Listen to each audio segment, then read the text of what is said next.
దేవుడు ఇచ్చిన మహాకృపను బట్టి ఆదివారం దినాన దేవుడు మనతో ఈ దినాన్న ఆన్లైన్లో ఉన్న బిడ్డలతో ఆఫ్లైన్లో ఉన్న బిడ్డలతో దేవుడు మాట్లాడుతున్న విషయం ఏంటంటే మరి ఇది సంఘ కాలంలో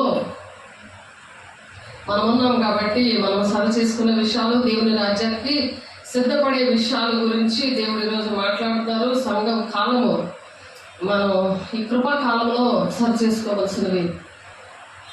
మరి దేవుడు ఒక్కొక్కరి ఒక్కొక్క విధంగా పిలుచుకున్నారు కాబట్టి ఆ పిలుపుకు తగినట్లుగా తండ్రి చిత్తాన్ని నెరవేర్చడానికి కొన్ని కార్యాలు వాళ్ళ జీవితాల్లో చేశారు.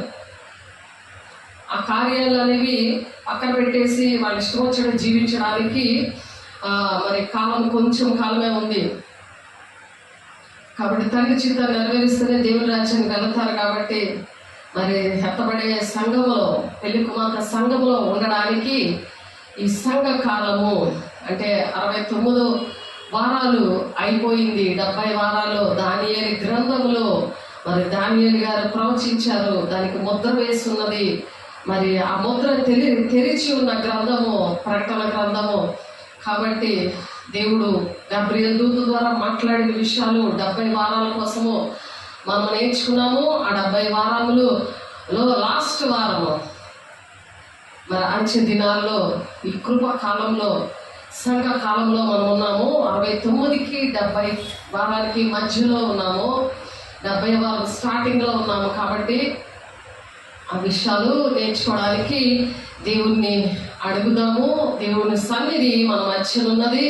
దేవుడు వచ్చారు మనతో మాట్లాడడానికి, సంఘ కాలము కోసము మాట్లాడడానికి దేవుడు మన మధ్యలో ఉన్నారు. కాబట్టి మరి నూరంతలుగా ప్రతి ఒక్కరిలో కూడా వాక్యం ఫలించేలాగా మరి ప్రార్థన చేసుకుంటూ దేవుని ఆత్మను పొందుకోండి, ఆరాధించండి.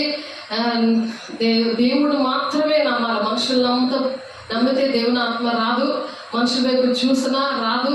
దేవుని ఆత్మ పొందుకున్న వాళ్ళు దేవుని నామాన్ని ప్రకటన చేయడానికి దేవుడు ఇస్తారు. మీకు అటువంటి ఉద్దేశం లేకపోతే దేవుని ఆత్మ రాదు. దైవాత్మ వస్తుంది, బ్రహ్మచాత్మ వస్తుంది. కాబట్టి దేవుని ఆత్మను పొందుకోవాలి.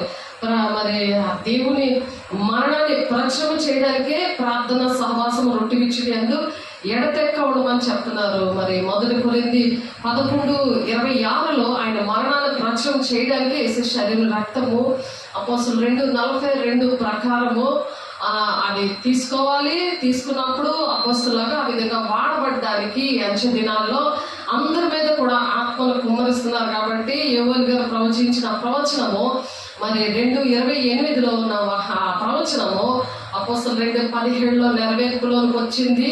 అది జరుగుతుంది. ఆ అనుభవాలతో దేవుడు మాట్లాడడానికి ఇష్టపడుతుండగా మనం ఆత్మతోనూ సత్యంతోనూ ఆరాధిద్దాము, దేవుని మహిమ పొందుదాము. ప్రతి ఒక్కరూ దేవుని ఆత్మను పొందుకుందాం.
సంఘకాలంలో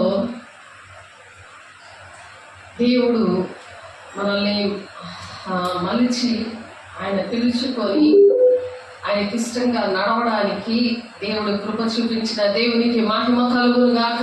ఆమేన్. మొదటి పేతురు రాసిన పత్రికలో ఒక మాట ఉంటుంది చూడండి. మొదటి పేతురు రాసిన పత్రిక ఇవ్వండి, అందరూ చూద్దాము. మొదటి పేతురు రాసిన పత్రిక 1వ అధ్యాయము 6-7 వచనాలలో, ఇందువలన మీరు మిక్కిలి ఆనందించుచున్నారు కానీ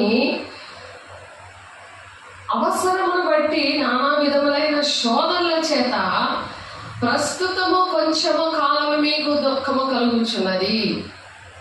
ప్రస్తుతము కాలంలో మరి ఈ యుద్ధాలు, మరి దేవుని ఆలయము కట్టడానికి ఏర్పాట్లు మరి జరుగుతున్న ఆ ఎర్రని పేని మరి కనుగొనే పరిస్థితులు, మరి అబద్ధ బోధకులు, మరి అటువంటి పరిస్థితులు, దేవునితో లేకుండా మరి పరిశుద్ధాత్మ పొందుకోకుండా సేవ చేసి మరి దానివల్ల వచ్చే శోధనలు, ఇటువంటి పరిస్థితులు అన్నీ కూడా ఉన్నప్పుడు దేవుడు పిలుపుకు తగినట్లుగా మనం జీవించాలని దేవుడు మనతో ఈ దినాన్ని మాట్లాడుతున్నాడు. ప్రతి ఒక్కరికి కూడా వారి సాక్ష్యాలలో, ప్రతి ఒక్కరి సాక్ష్యంలో కూడా దేవుడు గొప్ప కార్యాలు చేసిన సాక్ష్యాలు ఉంటాయి. కానీ ఆ విషయాలు ఎందుకు ఆయన చేస్తారంటే మనకు అర్హత లేకపోయినా, అటువంటి ప్రజలు అనేక మంది నశించిపోతున్నప్పుడు నువ్వు ఆ శ్రమల గుండా దేవుడు తీసుకెళ్ళాడు కాబట్టి, అలా నిన్ను గాయపరిచి నిన్ను సువర్ణంగా చేశాడు కాబట్టి, ఆ సువర్ణంగా మారిన నీవు నీ రాజ్యాన్ని కట్టుకోకుండా, నీ ఇంటిని భూసంబంధాన్ని వెతుక్కుంటూ నువ్వు మర్చిపోకుండా, నువ్వు దేవుని రాజ్యాన్ని కట్టడానికి, అటువంటి పిల్లల్ని రక్షించడానికి దేవుని బిడ్డల్లో అందరినీ దేవుడు ప్రాణం పెట్టి కొనుక్కున్నాడు కదా. ఆయన 69 వారాల్లో దానియేలు గ్రంథంలో ఆయన ఇచ్చిన దర్శనాన్ని, దేవుడు మాట్లాడిన తండ్రి యొక్క టైం టేబుల్ ఎప్పుడు అంతమవుతుంది, ఎప్పుడు ఈ దేవుని మనుషుల పట్ల దేవుడుకున్న ప్రణాళిక, దేవునితో కలిసి వాళ్ళు యుగాలు కూడా దేవునితో ఉండాలని ఒక ఆశ, ఆ ఆశతో ఉన్న ఆ టైం టేబుల్ని నెరవేర్చడానికి దేవుడు మన మధ్యలో ఉన్నాడు. దేవుడు బిడ్డలారా, అందుకని ప్రస్తుతము కొంచెం కాలం మీకు దుఃఖము కలుగుచున్నది. ఇటువంటి పరిస్థితిలో మనకు దుఃఖము కలుగుతుంది తిరుగుబాటు చేసే ప్రజల కోసం. సాతానుడు ఇప్పటికి మరి పని చేస్తా ఉన్నాడు కదా, దేవుని మాటలు వినేకుండా తిరుగుబాటు చేసే పరిస్థితులు, మరి భూ సంబంధమైన వెతుక్కుంటా ఆ భక్తి తెలుసుకోవడం శక్తిని ఆశ్రయించిన ప్రజలు అక్రమం విస్తరించడం చేత దేవుని యొక్క ప్రేమ ప్రతి ఒక్కరిలో చల్లారిపోయిన దినాల్లో ప్రస్తుతము కొంచెం కాలం మనకి దుఃఖం కలుగుతుందంట. కానీ నశించిపోవు సువర్ణము అగ్ని పరీక్ష వల్ల శుద్ధపరచబడను. ఆ శ్రమల్లోనే శోధించబడిన మీదకే సువర్ణంగా మార్చబడతామని మరి యేసన్న గారు పాట పాడారు కదా, రచించి. మరి ఆ విధంగా ప్రతి ఒక్క మనిషికి శోధన వస్తుందంటే అర్థం ఏంటంటే, ఆ నశించిపోతున్న సువర్ణం అంటే అగ్ని పరీక్ష వలన శుద్ధపరచబడుచున్నది కదా, దానికంటే అమూల్యమైన మీ విశ్వాసము. అలా శోధనలో దేవుడు ఏం చేశాడులే, దేవుడు నా ప్రార్థన వినలేదులే, నువ్వే ప్రార్థన చేస్తున్నావు, పైనుండి విషయాలు, పైనుండి వచ్చే పైనుండి దేవుని యొక్క ఆశీర్వాదాలు, తండ్రి చిత్తాన్ని నెరవేర్చడానికి దేవుడు నీకు ఏ కార్యాలైతే చేశాడో ఆ విషయాల్లో ఆ నీతిని, రాజ్యాన్ని మొదట వెతకాలి. ఆ విషయం పక్కన పెట్టేసి ఏమి తిందుమా, ఏమి త్రాగుదామా, ఏమి భుజిద్దామని అన్నిజుల్లో మీరు చింతిస్తున్నారు. కాబట్టి ఆ శ్రమలు విషయంలో దేవుడు కొన్ని సువర్ణంగా మనల్ని మార్చడానికి దేవుడు ఏంటంటే అగ్ని పరీక్ష వల్లట శుద్ధపరచబడుతున్నాం కదా. దానికంటే అమూల్యమైన మీ విశ్వాసము. ఆ విశ్వాసం అనేది ఎటువంటి పరిస్థితులు ఉన్నా నేను తండ్రి చిత్తాన్ని నెరవేరుస్తాను, నా దేవుడు నాకు చేసిన మేలు నేను మర్చిపోను, నా దేవుడు నా కూతుర్ని బ్రతికించాడు, నా కొడుకుని ఒక దేవుని బిడ్డగా తయారు చేశాడు, దేవుడు నాకు మంచి ఉద్యోగం ఇచ్చాడు, మంచి బిడ్డల్ని ఇచ్చాడు, దేవుడు అలాగా దేవుడు నాకు మంచి పరిస్థితులన్నీ ఇచ్చాడు, మంచి భక్తి నేర్పించాడు, దేవుడు నాతో మాట్లాడాడు, ఎన్ని విషయాల్లో దేవుడు నాతో మాట్లాడాడు, నేను దేవుడిని చూశాను, దేవదూతలను చూశాను, దేవుడు దర్శనం ప్రవచనాలు ఇవన్నీ కూడా నేను చూశాను, ఎన్ని కార్యాలు దేవుడు చూపించి అన్ని నేర్పించినప్పుడు మరి అటువంటి విశ్వాసాన్ని కాపాడుకోవాలి. విశ్వాసము లేకుండా అవన్నీ కూడా మర్చిపోయి అదేదో కథలాగా మర్చిపోయి నీ రాజ్యాన్ని కట్టుకుంటూ ఇంకా నాకేమి చేయలేదు, నాకు ఇంకా అన్ని కావాలి, ఈ విషయాలు కావాలని నువ్వు అటువంటి భూసంబంధమైన ప్రేయర్ పాయింట్లో పెట్టకూడదు దేవుని బిడ్డ. అది దాన్ని ఏంటంటారంటే విశ్వాసం. దేవునికి ఇష్టంగా ఉండి దేవునికి అలా ఇష్టంగా బ్రతకాలి అని చెప్తున్నారు ఇక్కడ.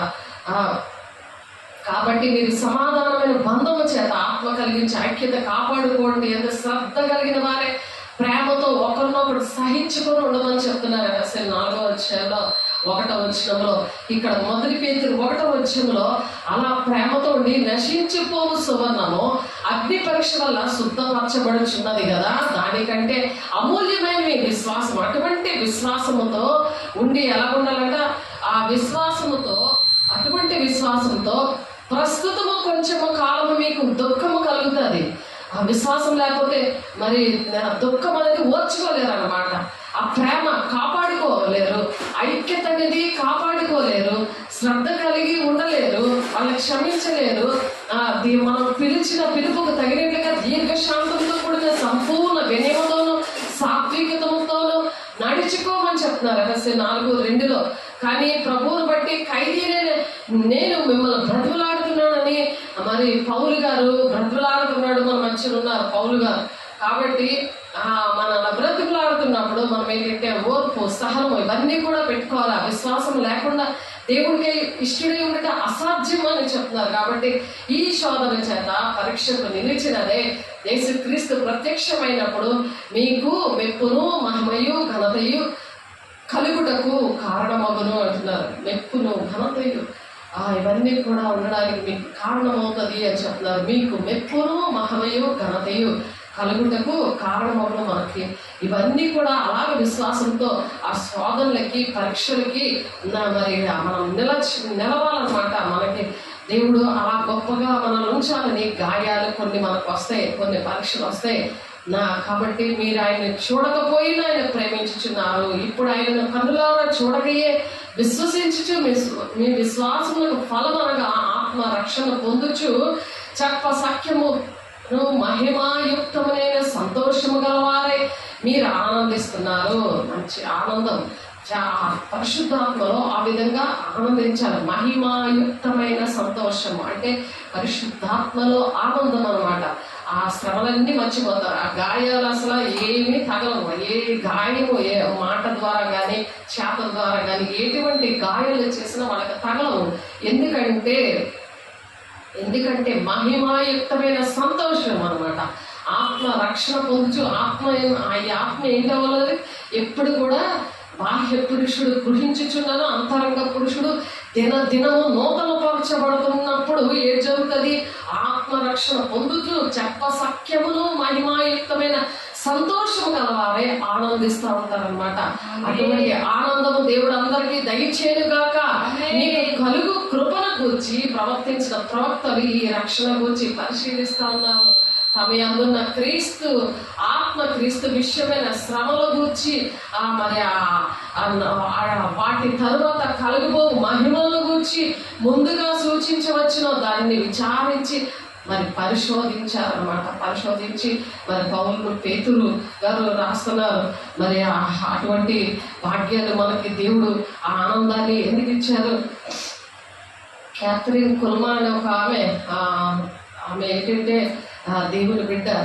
ఆమెకు అలాగే చాలా హింస పెట్టినప్పుడు, బాగా హింస పెట్టినప్పుడు పేతురు గారు వచ్చి ఆ గాయాలన్నీ కూడా కడిగాడు. గాయాలన్నీ కూడా మానిపోయాడు అనమాట. ఎలాంటి గాయాలంటే మరి అది ఊహించలేము, చెప్పలేము అనమాట. అటువంటి గాయాలు అలా హింస పెట్టాడు ఒక రాజు. మరి కాబట్టి ఆ దేవుడు మన మధ్యలో ఉన్నాడు. పేతురు గారు వచ్చి ఆమెను స్వస్థపరిచారు, తెలుసుందా. కాబట్టి మనల్ని కూడా దేవుడు అలాగే కాపాడుతున్నాడు. దేవుని బిడ్డ అలాంటి సాక్ష్యాలు కూడా మన జీవితాల్లో కూడా ఉన్నాయి. కాబట్టి దేవునికి మనము ఆ విధంగా నశించిపోతున్న సువర్ణము ఎలా ఉండాలంటే నశించిపోవచ్చున్న ఇక్కడ ఏడో వచనంలో ఉంది. 1 పేతురు 6వ అధ్యాయము 7వ వచనంలో నశించిపో సువర్ణము అగ్ని పరీక్ష వల్ల శుద్ధపరచబడుచున్నది కదా, దానికంటే అమూల్యమైన మీ అమూల్యమైన విశ్వాసం లేకుండా దేవుడికి ఇష్టమైన అసాధ్యము. కాబట్టి కొన్ని పనులు జరగట్లేదా, లేకపోతే నీ జీవితము ఎలాగ ప్రార్థన చేసినా దానికి జవాబులు రావట్లేదా, అవి క్రమపరుచుకోవాలి. ఒక విశ్వాసంతో వాక్యానుసారంగా నడవడానికి ప్రయత్నించాలి.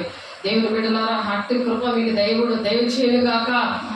మరి అన్ని మార్గాలు మూసుకుపోయినా సరే మరి దేవుడు ఏంటంటే ఎప్పుడైతే మనం విశ్వాసంతో ఉంటామో,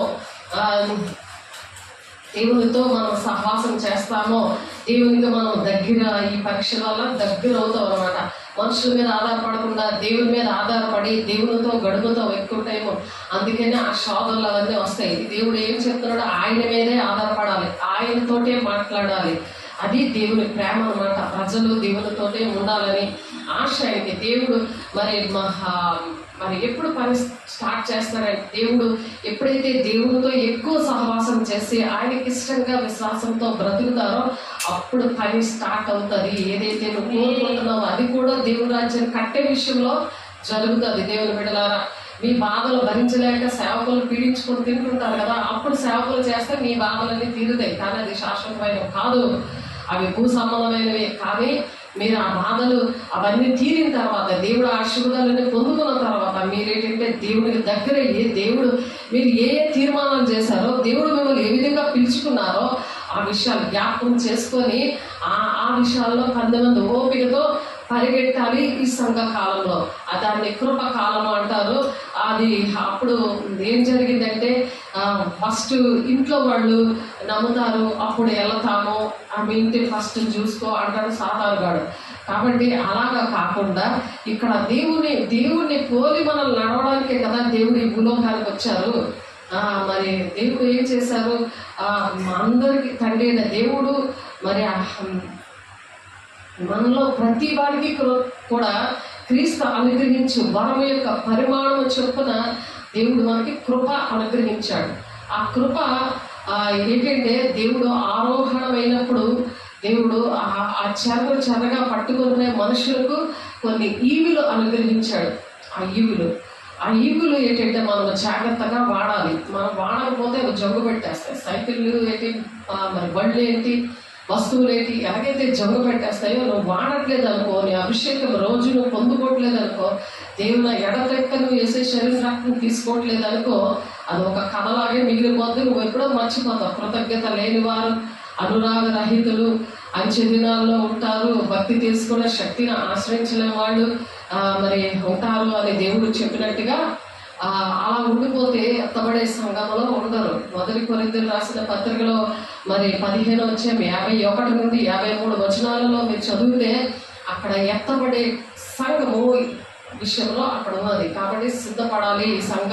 సంఘ కాలములో మరి 69వ వారము ఈ 70వ వారం మధ్యలో మనం ఉన్నాము. కాబట్టి సంఘము ఎక్కడ ఉంది, మనం ఎక్కడున్నాం అనే విషయాలు మనం శుక్రవారం నాడు నేర్చుకున్నాం. మన సంఘ కాలములో ఉంటూ మనం ఏ విధంగా సిద్ధపడాలి, ఏ విధంగా మనం సరి చేసుకోవాలి. ఎప్పుడైతే దేవుని పిలుపుకు తగినట్లుగా జీవించలేదు అనుకోండి, మొత్తం 7:21 ప్రకారము మీరెవరో నాకు తెలియదు, అక్రమం చివర పొండి అంటాడు, ప్రభా అని పిలిచిన వాడు దేవుని రాజ్యాన్ని ప్రవేశించడు అని ఉంది.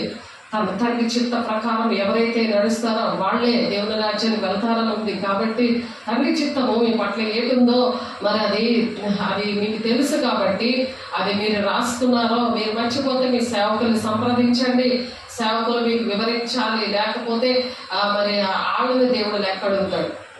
అందుకని యూట్యూబ్ ఛానల్ ఎందుకు ఉందంటే, స్టేటస్లో, ఫేస్బుక్లో, యూట్యూబ్లో రోజు ఎందుకు వెళ్తుంటారంటే, ఇవన్నీ కూడా చక్కగా మీరు విని దాని ప్రకారం నడవాలని. నన్నైతే దేవుడు అడగడు.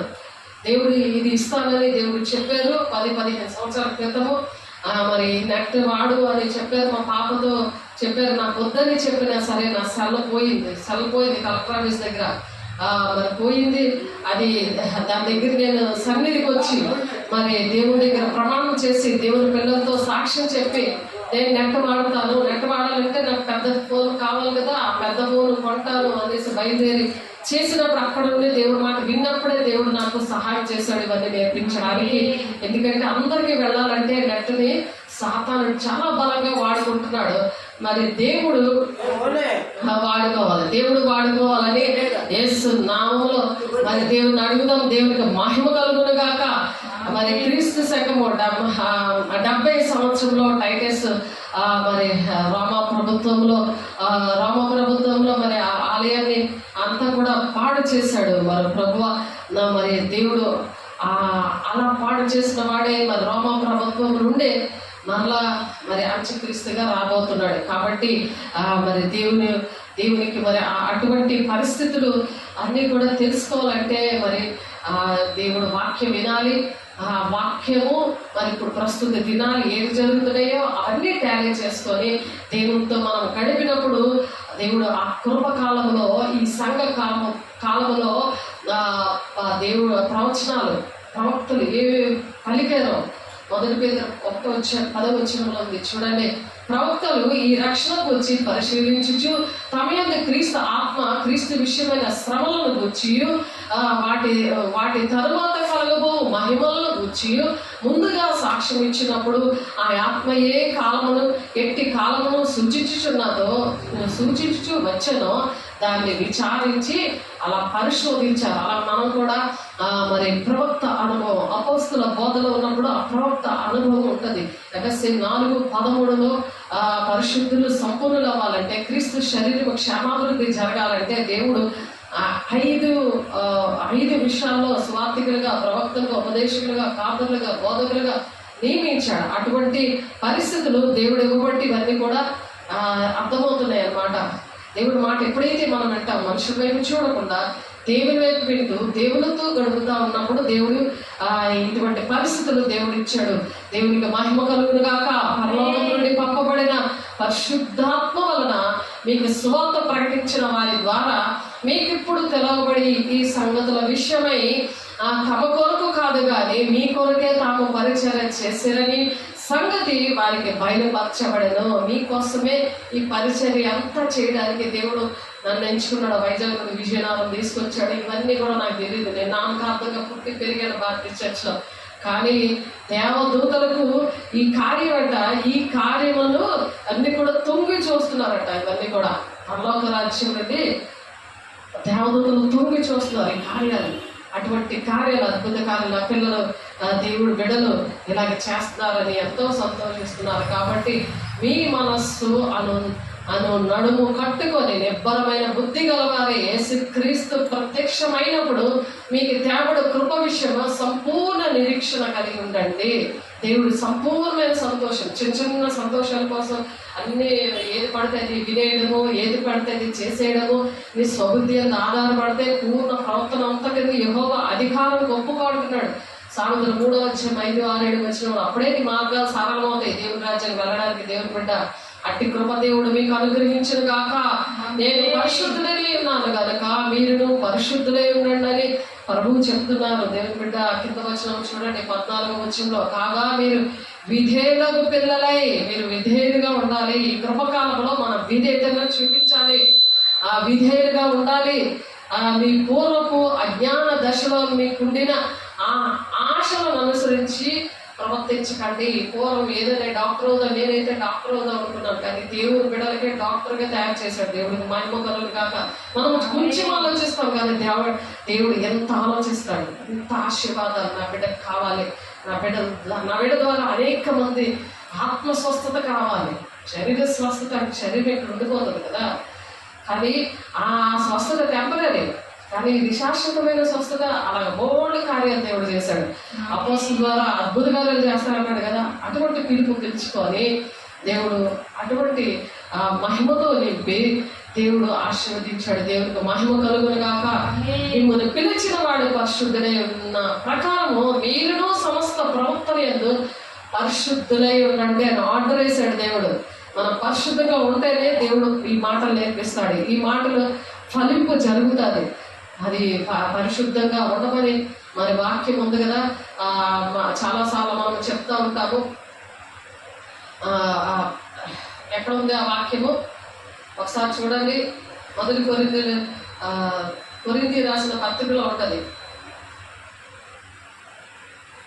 2 కొరింథీ 7వ అధ్యాయము 1వ వచనం. మన పిలుపు మన వాగ్దానాలతో కూడి ఉంటుంది అన్నమాట. పిలుపుకి వాగ్దానానికి సంబంధం ఉంటుంది. కాబట్టి మిమ్మును పిలిచిన వాడు పరిశుద్ధుడై ఉన్న ప్రకారము మీరును సమస్త ప్రవర్తన యందు పరిశుద్ధులుగా ఉండండి. ఎవరు లేరు కదా అనేసి నెక్స్ట్ వర్డ్స్ ఉందామంటే కుదరదు. ఆయన కళ్ళు సామెతల 15:3లో ఉంటుంది. ఏంటంటే యెహోవా కళ్ళు లోకమంతా అంతటా సంచారం చేస్తున్నాయి. ఆ మంచి వారిని చెడ్డవారిని చూస్తున్నాయి. కాబట్టి ప్రియులారా, మనకి వాగ్దానములు ఉన్నాయి. మనకి ఏం వాగ్దానం ఉన్నాయి? దేవుడు ఏంటి నీ పట్ల చేస్తానని వాగ్దానం ఇచ్చాడు.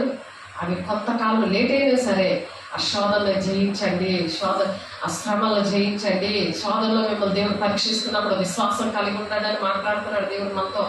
ప్రియులారా, మనకు ఈ వాగ్దానం ఉన్నవి కనుక దేవుని భయముతో పరిశుద్ధతను సంపూర్తి చేసుకొనొచ్చు. శరీరమునకు ఆత్మకును కలిగిన సమస్త కల్మషం నుండి మనల్ని పవిత్రులుగా చేసుకుందాం. అలా పవిత్రులుగా చేసుకున్నప్పుడు కృప ఆవరిస్తుంది. అంటే అర్హత లేకపోయినా సరే దేవుని వరాలతో వాడబడతారు, దేవుని అభిషేకంతో నింపబడతారు. వాళ్ళు ఏది ఆశిస్తే అది దేవుడు ఇస్తాడనమాట. పరలోకమందు రాబడి జ్యేష్ఠుల సంఘమునకు వారి మహోత్సవమునకు అందరి న్యాయాధిపతి అనే దేవుని యొద్దకు సంపూర్తి సిద్ధి పొందిన నీతిమంతుల ఆత్మల యొద్దకు దేవుడు తీసుకుని వెళ్తారట మనల్ని. హెబ్రీయులకు రాసిన పత్రిక 12:23 వచనంలో ఉంది. కాబట్టి ఎప్పుడైతే మనకు పరిశుద్ధత ఉంటుందో మన మాటలోని ప్రవర్తనలోనే ఉండాలి. ఇక్కడ మాటలు అక్కడికి, అక్కడ మాటలు ఎక్కడికి చేరాస్తున్నారు. ఫోన్లు దానికి పనికొస్తున్నాయి. దేవుడు ఎన్ని కార్యం చేసినా, దేవుడు టైం ఇచ్చిన ఒక 6 నెలలు టైం ఇచ్చాడు. ఒక ఆమెకి యూట్రస్ తీసేస్తారన్న ఆమెకి ప్రార్థన చేసినప్పుడు ఆమెకి దేవుడు మరి 6 నెలలట వెయిట్ చేయండి, మీరు మందులు వాడండి అని ఇచ్చాడు. ఒక ఆమెకి రేచీకటి ఉంటే 3 నెలల టైం ఇచ్చారు. కానీ స్పాట్లో ఆమెకి తెలియదు కాబట్టి స్పాట్లో రక్షణ ఆమెకి ఆ రేచీకటి నుండి విడిపించారు. కానీ ఆ దర్శనం ప్రవచనంతో ఇక్కడ ప్రార్థన చేస్తా కలకటాలో ఉన్న మనిషికి దేవుడు అక్కడ స్వస్థత ఇచ్చాడు. రేచల్ ఆమె పేరు. కానీ ఈ వైజాగ్ ఆమె పేరు ఇందాక యూట్రస్ ఆపరేషన్ అవ్వకుండా దేవుడు సహాయం చేశాడు. దాన్ని కృప అంటారు. ఆ కృపని కాపాడుకోవాలి. వాళ్ళు ఏంటంటే మొదటి నీతిని రాజ్యాన్ని మాత్రమే వెతకాలి. ఊరందరి మనుషులతో మాట్లాడుకొని దేవునితో మాట్లాడుకోని ఎవరు ఇతరులు కూడా అలా టైం తినేశారు నాకు. కాబట్టి అటువంటి వారితో మరి దేవుడు దూరంగా ఉండమంటారు. మనుషులతో మనం మాట్లాడకూడదు. దేవుడు చేశాడు కదా, నువ్వు మాట్లాడినా సరే ఆ మాటలు ఎలా ఉండాలంటే దేవుని రాజ్యం కట్టే విధంగా ఉండాలి. నువ్వు ఇలా రాయేసి వాళ్ళ పరిస్థితి ఏంటో నువ్వు లాగుదామని ఎవరి మీద రాయేస్తే అన్ని విషయాలు నాకు తెలుస్తాయని నీ గొప్పల కోసం నువ్వు ప్రయాసపడేది కాదు. ఈ భూలోక సంబంధమైన విషయాలే నీ నోట్లోంచి మాటలు వస్తూ ఉంటాయి. అప్పుడే గమనించాలి, నాలో దెయ్యం ఉంది, మళ్ళీ నాకు ఆ ప్రాబ్లం వచ్చేస్తుంది, నాకు హీలింగ్ రాదు, దేవుడు నేను బోర్మని ఏడిస్తే వేకూర్చామని దేవుడు నాకు విడుదల ఇచ్చారు. కానీ ఆ విడుదల ఎంత మాత్రం ఆ విడుదల దేవుడు కనికరించాడు సేవకుల ప్రార్థన విని అని గమనించాలి. దేవుని బిడ్డ దాన్ని పాడు చేసుకోకూడదు, ఆ కృపని పాడు చేసుకోకూడదు. కాబట్టి ఒకటి వెళ్ళిపోయి 7 దెయ్యాలు తీసుకొస్తుంది. మరి దిద్దుబాటు ఆత్మ లేదు, ఏ తప్పు చేయలేదు, ఇతరుల తప్పులే ఎత్తుక్కునే పరిస్థితులు మనం ఎప్పుడు కూడా ఉండకూడదు. దేవుని బిడ్డలారా, నీ కంటిలో ఉన్న దూరంలో తీసుకుంటే ఎదుటి కంటిలో ఉన్న నలుసులు వెతికే పనిలోనే ఉంటున్నారు ప్రజలు. కాబట్టి దేవుడు అటు వారికి మారు మనసు అనుగ్రహించిన గాక. సామెతల గ్రంథంలో 20వ అధ్యాయం 9వ వచనంలో, నా హృదయమును శుద్ధిపరచుకొని ఉన్నాను, పాపము పోగొట్టుకొని పవిత్రుడనైతే నన్ను కొనదగిన వాడి ఎవడు క్వశ్చన్ మార్క్ అనమాట. ఎవరు అనుకోరు నా హృదయం శుద్ధిపరచుకున్నానని ఒక భ్రమలో ఉంటారు. పాపం పోగొట్టుకుందాము, పవిత్రంగా నేను ఉన్నాను అని అనుకోడు ఎవరు కూడా. పవిత్రుడనైతేనే అనుకున్న దగ్గర వాడు ఎవడు క్వశ్చన్. అంటే ఇప్పుడు కూడా పాపమే, పాపము చేయడమే, మాటల ద్వారా, క్రియల ద్వారా, చూపుల ద్వారా, కపటము. కడుపులో ఒక మాట పెట్టుకొని పెదవుల మీదకి ఒక మాట ఉంటుంది అన్నమాట. ఎందుకంటే దేవుని ఆత్మను పొందుకోకపోతే సాధారణ మనిషిని అలా వాడుకుంటాడు. కాబట్టి వాళ్ళు ఎంతమంది అయితే నామూలంగా నడిపించబడతారో వాళ్ళే నా కుమారులు కుమార్తెలు అంటున్నారు. వీళ్ళ అంత్యక్రీస్తు లెక్కలోకి వచ్చేస్తారు. అంత్యక్రీస్తు అంటే తలంపుల ద్వారా పాపం అన్నమాట. చేతులు క్రియల ద్వారా పాపము అవి జరుగుతూ ఉంటున్నాయి. కాబట్టి ఈ మనుషుల సంఖ్య అనేది 666 ముద్రలో 6 అనేది మనుషుల సంఖ్య అని ఉంది ప్రకటన 13వ అధ్యాయంలో. మరి 7 అనేది సంపూర్ణమైన సంఖ్య. 7 దూతలు, 7 సంఘాలు, 7 బూరలు, ఇవన్నీ కూడా 7 నక్షత్రాలు, ఇవన్నీ కూడా సంపూర్ణ సంఖ్య అది. కాబట్టి మీరు జరిగించిన క్రియలన్నింటినీ విడిచి నూతన హృదయమును నూతన బుద్ధియు తెచ్చుకోండి అంటున్నారు అక్కడ. హెస్కేల్ గ్రంథంలో 18:32 వరకు మీరు చదివితే, నేను మీకోసం చదువుతున్నాను, మీరు రాసుకోండి, అవన్నీ సరి చేసుకోండి. లేకపోతే అంత్యక్రీస్తు 666 ముద్ర మీరు కంపల్సరిగా ఏం చేసుకుంటారు, ఫస్ట్ లిస్ట్లో మీరే ఉంటారు. కాబట్టి ఈ కృపకాలంలో, ఈ సంఘకాలంలో మరి 70 వారాల యొక్క దేవుని యొక్క దర్శనము, దేవుని యొక్క ప్రణాళిక, దేవుని యొక్క అంచె దినాల్లో ఉన్న టైం టేబుల్ అది దగ్గర పడిపోతుంది. కాబట్టి ఎలా ఉండాలి, మన ఈ కృపకాలంలో నా దేవుడు నాకు ఏ స్థితిలో నన్ను రక్షించుకున్నాడు, ఏ స్థితిలో నాకు మేలు చేశాడు, నాకు ఏ విషయంలో నన్ను ఆదుకున్నాడు, ఆపత్కాలంలో నాకు అర్హత లేకపోయినా నన్ను కోటీశ్వరుడిగా చేశాడు. ఆ కోట్లన్నీ కూడా నువ్వు దేవుడికి ఖర్చు పెట్టాలి. దేవుని బిడ్డ, నీ ఆరోగ్యం అంతా దేవుడికి ఖర్చు పెట్టాలి. నీ సాక్ష్యము బూది గంతముల వరకు కూడా వినిపించాలి. అప్పుడు పరిశుద్ధం పొందుకుంటేనే అది పెడతాది. నువ్వు పరిశుద్ధం పొందుకోకపోతే నువ్వు మంచం కింద పెడతావు. చెడ్డదాసుడా ఎల్లు పాతాళలోకానికి వెళ్ళిపో అన్నాడు కదా. నువ్వు విత్తని చోట విత్తము, నువ్వు మళ్ళీ ఆ వడ్డీతో సహా నన్ను అడుగుతావు అని అంటాడు. చెడ్డదాసుడు అంటాడు. ఆ వరాలు కూడా పక్కన ఎవరైతే కష్టపడుతున్నారో వాళ్ళకి ఇస్తాడు దేవుడు.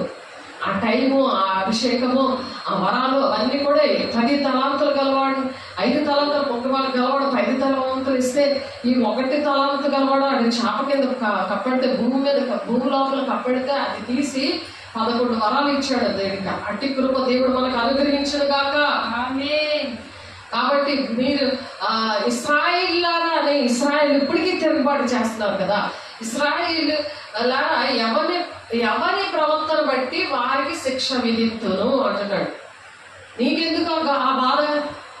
అందరికీ అందరి విషయాలు నువ్వు కొనుక్కొని బాధ నీకెందుకు?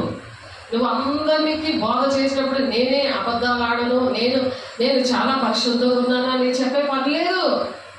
నేను ఇలాగ బాధలో ఉన్నాను అనే పరిస్థితి లేదు. మనం దేవుడితోటే చెప్పాలి, దేవుని బిడ్డ. కాబట్టి ఇశ్రాయేలులారా ఎవరి ప్రవర్తన బట్టి వానికి శిక్ష విధింతును.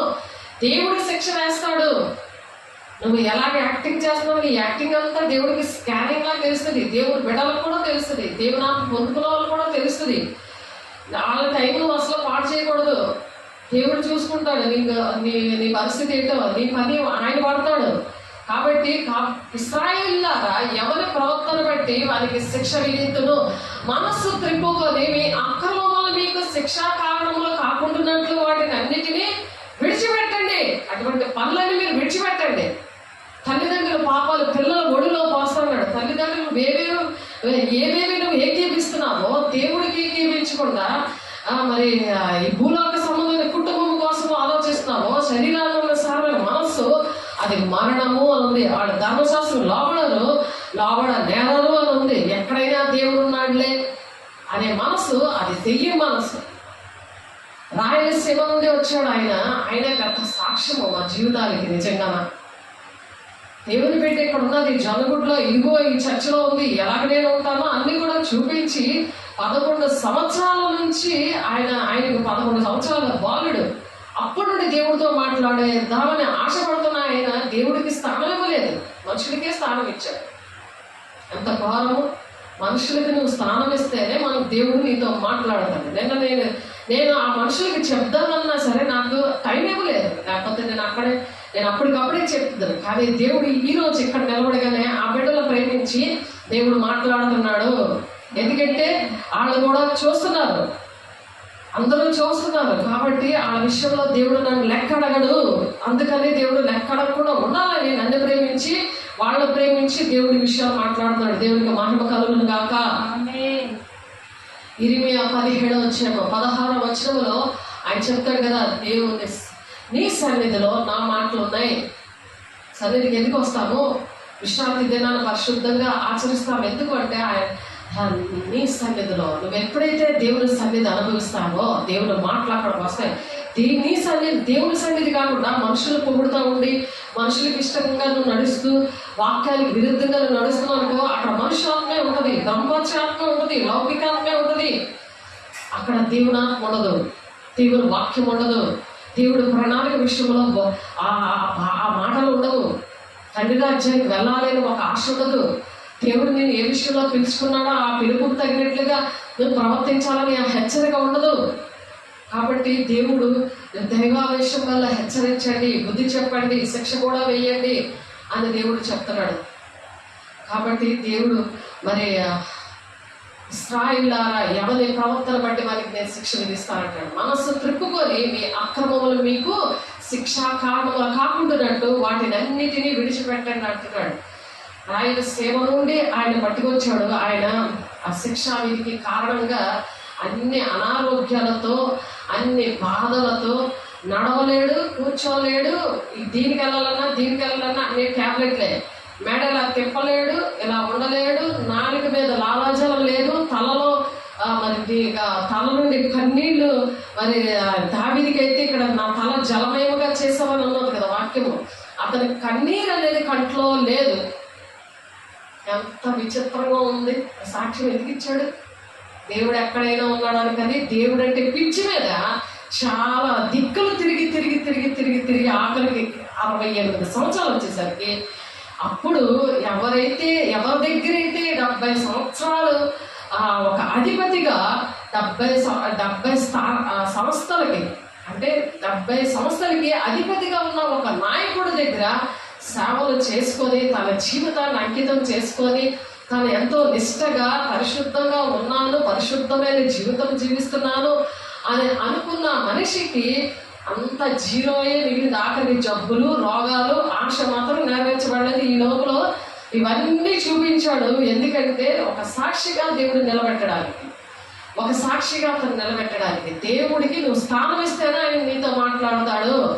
నువ్వు స్థానం ఇవ్వకుండా నువ్వు ఇష్టం వచ్చిన దగ్గర తిరుగుతూ ఉంటే, ఇష్టం వచ్చిన వాళ్ళతో నువ్వు మాట్లాడి నువ్వు టైం వేస్ట్ చేస్తుంటే, ఇష్టం వచ్చిన దగ్గర నువ్వు డబ్బులు ఖర్చు పెట్టి నేను దేవుడికి ఏం చేస్తున్నాను ఒక బ్రహ్మపచ్చ ఆత్మతో ఉంటే నీతో దేవుడు మాట్లాడు. నువ్వు ఒక బ్రహ్మపచ్చ ఆత్మలో ఉన్నావు. వాక్యం ఎలా ఉందో నీకు అర్థం కాదు, వాక్యమే పక్కకు వచ్చి సాతానుడే నీకు అర్థమయ్యేలాగా చేస్తుంటాడు.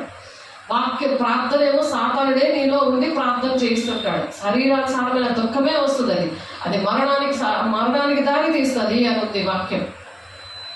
సామెతలు 8 6 7 వచనాలు ధర్మశాస్త్రం లోబడ నేరలు అని ఉంది. చాలాసార్లు ఈ మాటలు మీకు చెప్పడం జరిగింది. ఇది మీకు బాగా తెలుసు ఈ మాటలు.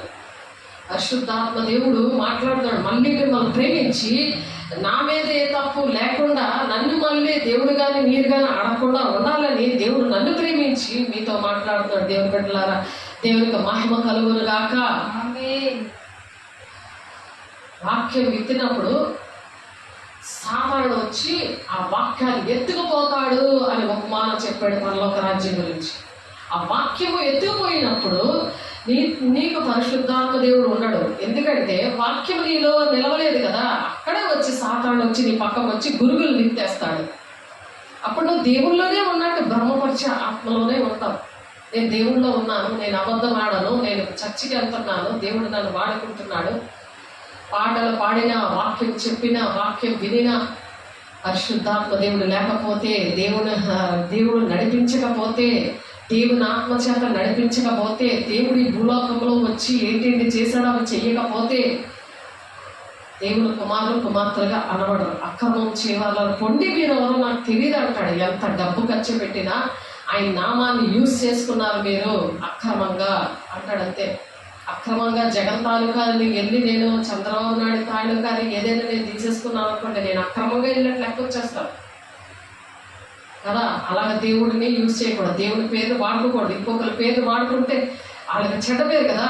అందుకే ఆ పాపంతో దేవుడు అంటాడు, అక్రమం చేయాలని కొండే మీరు ఎవరో నాకు తెలియదు అంటాడు. నా నామంలో దెయ్యములు వెళ్ళగొట్టలేదా, అద్భుతకార్యాలు చేయలేదా, వరాలని ఆ విధంగా వాడకూడదు. సూచక్రియలు అడుగుతున్నారని అంటే యోనాల గురించి సూచక్రియ తప్ప నీకేది అనుగ్రహించబడదు అంటున్నాడు. అంటే వాళ్ళు ఉపవాసం ఉండాలి. యోన నినివే పట్టణానికి వెళ్ళమంటే తర్షీషుకి వెళ్తాడు కదా, సొంత ఆలోచన ఉంటుంది, ఇష్టం వచ్చాడు నువ్వు నడవకూడదు. అలాగా చేప ఉపవాసం ఉంది, నిన్ను ఉపవాసం పెట్టడానికి.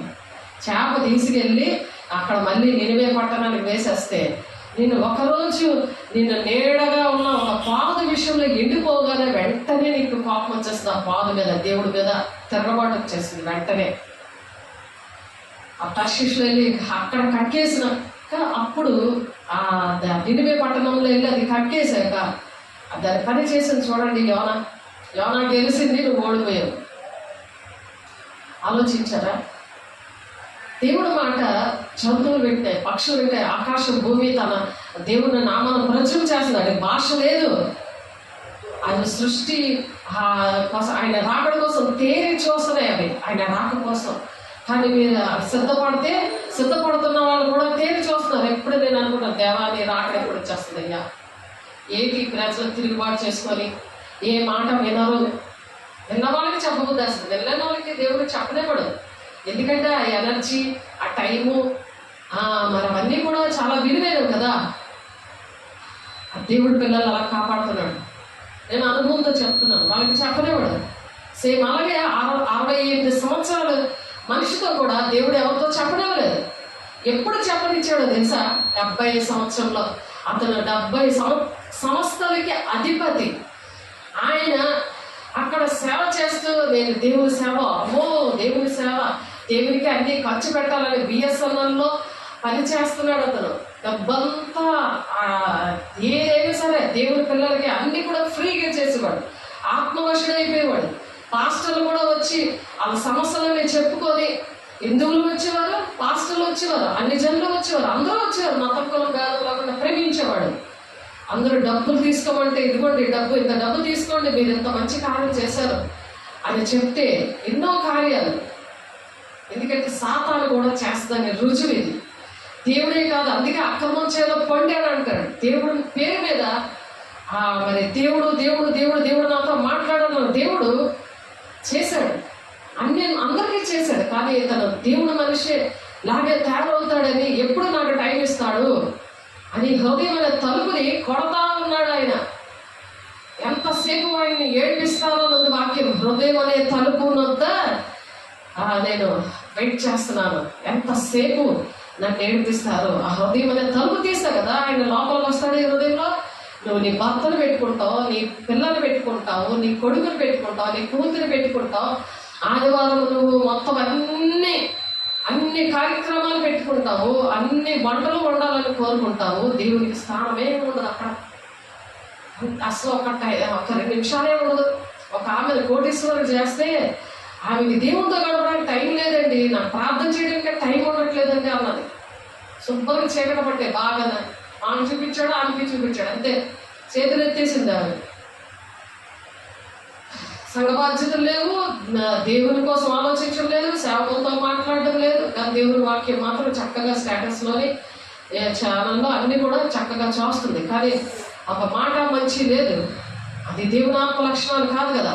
వెంటనే దేవుని ఆత్మ ఏంటంటే పశ్చాత్తాపం వస్తుంది, వెంటనే విడుదల కావాలి, నేను సేవకులతో మాట్లాడాలి, వాళ్ళతో ప్రార్థన చేయించుకోవాలి, సన్నిధికి ఒకవేళ వెళ్ళకపోయినా అక్రమాలన్నీ కట్టుకోవాలి, దేవుని దగ్గర డబ్బు దొంగిలించకూడదు, అది శాపం, అది పాపం, నా 3-4 తరాల తండ్రి దోషం కుమారుల మీదకి వచ్చేస్తుంది అని భయం రావాలి. ఆ భయం లేకుండా 68 సంవత్సరాలు ఎవరు చెప్పిన వాళ్ళు లేకుండా పాపం ఆయన ఆ సంస్థ అధిపతి చనిపోతే ఒక చెట్టు కింద కూర్చొని అలా గోరమని ఏడుస్తా ఉంటే అప్పుడు దేవుడి స్వరం ద్వారా మాట్లాడారు. నా సేవకురాలు, నా బిడ్డ ఇక్కడ ఉంది జొన్నగుడిలో, విజయనగరంలో, నువ్వు వెళ్ళి అక్కడికి అని చెప్పినప్పుడు ఒక పొరపాటు చేశాడు. ఎక్కడ ఉండాలి, నేను వెళ్తాను చర్చికి, కానీ నేనెక్కడ ఉండాలని అడగలేదు. సాతాను అప్పటికీ కూడా అతన్ని బతకనివ్వకుండా, దేవుడితో మాట్లాడనివ్వకుండా ఆటంకం చేశాడు. ఎంత జాగ్రత్తగా ఉండాలి ఆలోచించండి. సాతాను ఇంటిలోనే కూర్చున్నాడు, అవే కుటాలన్నీ పెట్టుకొని ఉన్నాడు. సాతాను ఇల్లులోనే సరిగ్గా దింపింది అది. ఆ సాతాను దేవుడిని అడగాలి కదా, సేవకురాలు నిజమే అక్కడ ఉంది, కానీ అక్కడ ఉండలేను కదా, కానీ నేను ఎక్కడ ఉండాలి, అక్కడ నేను ట్రాన్స్ఫర్ అయిపోతాను. రాయలసీమ నుండి ఇక్కడ వరకు ఎవరు లేరా, ఏ చర్చిలో లేరా? ఆలోచించండి. ఒక చర్చికి వెళ్తే వాళ్ళని అన్ని కొన్ని క్వశ్చన్లు వేశాడు ఈయన. ఆ క్వశ్చన్లకి దేవుడు మాట్లాడ్డా, దేవుడు క్షమించడా? నేను 21 రోజులు నేను ఉపవాసం ఉండి నా పాపాలని ఒప్పుకొని నేను తలుపులు బిగించుకొని ఎవరు కొట్టినే తీయకుండా నేను దేవుడిని నాకు పాపక్షమను ఇవ్వమని ఏడిస్తే ఆయన మాట్లాడలేదు. నాతోటి. ఎలా మాట్లాడుతాడు దేవుడు? నాకు నువ్వు దోషము అడ్డుగడగా వచ్చిందన్నాడు కదా. ఆ దోషములు దేవుని దగ్గర కన్నీటితో ఒప్పుకోవాలి. పాపాత్మురాలైన స్త్రీ, 7 దెయ్యాలు పట్టిన స్త్రీ ఏ విధంగా కన్నీటితో మరి సంవత్సరం అంతా తన కష్టార్జితం అంతా కూడా సంవత్సరం కష్టార్జితంతో తను అత్తరుబుడ్డిని కొన్నది. అత్తరుబుడ్డ పగలగొట్టి తన వేసే పాదాలు కడిగింది, తన విలువైన ఘనమైన జుట్టుతోటి తుడిచింది. తను వచ్చిన దగ్గర నుండి ఎవరు కూడా అక్కడ శిష్యులు కానీ ఆ ఇంట్లో వారు కానీ సీమోని ఇంట్లో ఎవరు కూడా ఒక ముంత నీరు కూడా ఇవ్వలేదు కాలు కొట్టుకోవడానికి, కానీ తన కన్నీటితో కడిగేసింది మొత్తం అంతా. అటువంటి ప్రార్థన చేయగానే తిరుగుబాటు చేసే ప్రార్థన కాదు. నన్ను ఎందుకు క్షమించవు, నాతో ఎందుకు మాట్లాడడం, నేను ఎంత పరిశుద్ధుడు కదా, నేను ఇన్ని పనులు చేశాను కదా నీకోసం, నేను ఎంతగా నేను అడుగుతున్నాను కదా, 11వ సంవత్సరం నేను అడుగుతున్నాను కదా అని చెప్పి తిరుగుబాటు చేసే ప్రజలు ఏంటంటే అంత్యక్రీస్తు అప్పటి నుండి కూడా మరి ప్రతి ఒక్కరిలో ఈ తిరుగుబాటు అనేది మొదలుపెట్టాడు. తిరుగుబాటు మాన్పడానికే దేవుడు ఈ 70 వారాలు టైం టేబుల్ ఇచ్చాడు. ఈ లాస్ట్ వారంలోనే కృపకాలంలోనైనా దేవుడి మాటలు వినాలని దేవుడు ఆశపడుతున్నాడు. దేవుడు బిడ్డ ఆ విధంగా అతను రావడం, మరి నేను ఎక్కడ అతను వినే గుణం లేదని అతను ఆ ద్వారబంధం దగ్గరే ఆ గుమ్మంలోనే నిలబడ్డాడు. 2 మెట్లు ఉన్నాయి ఈ సంఘానికి. ఆ మెట్ల మీద కూడా అడుగు పెట్టినలేదు. ఎండ మండుంటే కాలుతుంటుంది, కానీ నువ్వు కదలకుండా మరి నీ పాదాలు భూమికి అంటుకుపోయేలాగా చేసేస్తాను అని చెప్పాడు. అతనికి అలా అంటుకుపోతేనే అతను కదలలేదు. ఆమె నిన్ను లోపలికి రానివ్వదు. నా బిడ్డ ఆ గుమ్మం దగ్గర నుండి నువ్వు అడిగిన క్వశ్చన్లన్నీ నువ్వు 11వ సంవత్సరం నుండి 68 సంవత్సరాలు నీకు వచ్చాయి కదా, ఇప్పుడు వరకు కూడా నువ్వు నీకు డౌట్స్ ఉన్నాయో అన్నిటికి కూడా సమాధానాలు తను ఇస్తుంది. ఆయన సమాధానాలు అతను అడిగే క్వశ్చన్లన్నీ కూడా మనిషికి కోపం వచ్చేవే. నాకే కోపం వచ్చింది. ఎందుకు కోపం వచ్చింది? నాలో దేవునాత్మ ఉంది కాబట్టి దేవుడిని ఏదైనా అంటే నేను ఊరుకోలేను. దేవునాత్మ దుఃఖపడిపోతుంది కదా. అటువంటి మాటలు దానికి సమాధానం వచ్చాయి. చాలా దుఃఖంతో సమాధానం వచ్చింది. అటువంటి మాటలు ఆడితే నాకు చాలా దుఃఖము కోపము 2 కూడా వచ్చాయి. అలాగే అక్కడ దేవుడు చేశాడు. నాకు అర్థమవలేదు. అన్నీ అయిపోయాక ప్రేయర్ ఆయిల్ తెచ్చి నేను ప్రేయర్ చేస్తాను, మీరు వెళ్ళండి, మీలో చాలా చీకట్లు ఉన్నాయి, మీరు వెళ్ళి మంచి నిద్ర పట్టేస్తుంది, మీరు ఫ్రీ అయిపోతారు, బాడీ చాలా తేలిక అయిపోతుంది. మీరు శుక్రవారం, ఇది ఆదివారం కదా, మీరు లేట్ అయిపోయారు, ఆదివారం మరి శుక్రవారం ప్రేయర్ అవుతుంది రండి అని చెప్పేసరికి ఫస్ట్ అతను వచ్చి చైర్లో కూర్చున్నాడు. అందరికన్నా ఫస్ట్ వచ్చి ఆయన కూర్చున్నాడు. దేవునికి మహిమ కలుగును గాక. దేవుడు అనేకమైన అద్భుత కార్యాలు చేశాడు. ఆయన 3 నుంచి 6 వరకు ప్రార్థన చేసేవాడు. మొత్తం పరిచర్య అంతా చేసేవాడు. అంతా కూడా కట్టెలు సుతడం ఏంటి, చర్చి పరిచర్య ఏంటి, అన్నీ కూడా అతనే చేసేవాడు. 3 నుంచి 6 వరకు కల్లార్జనలు వేసి తన భార్య బాప్తీసాలు ఇచ్చినప్పుడు వాళ్ళు పిల్లల్లాగా చంటి పిల్లలు, ఎవరి పిల్లలు ఎలాగైతే గెంతుకొని పనులు చేస్తారో అలా కూర్చొని నిలబడడం, పరిగెట్టడం అలా చేశారు పరిచర్య. దేవునికి మహిమ కలుగును గాక. ఎందుకంటే దేవునికి స్థానం ఇస్తేనే దేవుడు నీ దగ్గర వస్తాడు. దేవుడు అప్పుడు మాట్లాడాడు. అనేక చీకట్లు వెళ్ళగొట్టడం, ఆయన కళ్ళారా చూడడం అన్నీ కూడా ఆయన టచ్ చేయకుండానే ప్రతి కార్యాలు దేవుడు చేశాడు. మీకు ఆ సాక్ష్యాలు చాలా సార్లు చెప్పడం అయింది. ఎందుకంటే దేవుడు పిలుపుకు తగినట్లుగా మనం జీవించకపోతే, దేవుని కృపను పోగొట్టుకుంటే మనము అజ్ఞాన దశలో మీకుండిన ఆశలను అనుసరించి ప్రవర్తించద్దు అంటున్నాడు ఇక్కడ. అందుకే మొదటి పేతురు 1:15 నువ్వు అజ్ఞాన దశలో ఉన్నావా, జ్ఞానం లేకుండా ఎక్కడైనా దేవుడు ఉన్నాడు అని నువ్వు అక్కడ ఉండకూడదని చెప్తున్నాడు కదా. కీర్తనలు 26:4 అక్కడ ఉండకూడదు అని చెప్తున్నాడు.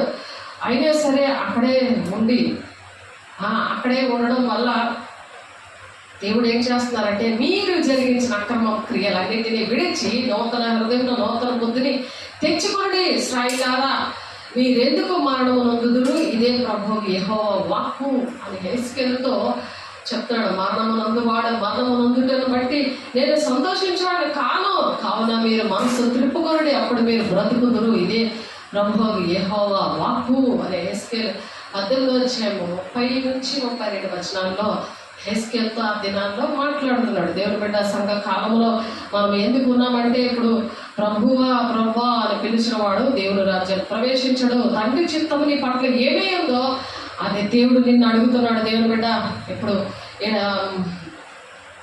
ఇటలీ అని మరి ఇప్పుడు ఇక్కడ యూరోపియన్స్ మరి ఇప్పుడు ఈ అంత్యక్రీస్తుతో మరి ఇక్కడ ఇప్పుడు ఏలుబడిలో ఈ అంచె దినాలు ఏంటి జరుగుతున్నాయి, దర్శనంలో మరి లాస్ట్ ఆ విగ్రహాన్ని చూపిస్తాడు కదా. ఆ రాజ్యాలు, అన్ని రాజ్యాలు కూడా ఏ విధంగా ఉంటారో, బబులోని రాజ్యము శిరస్సుగా ఉంటుందని చెప్తాడు కదా ఆ దర్శనంలో.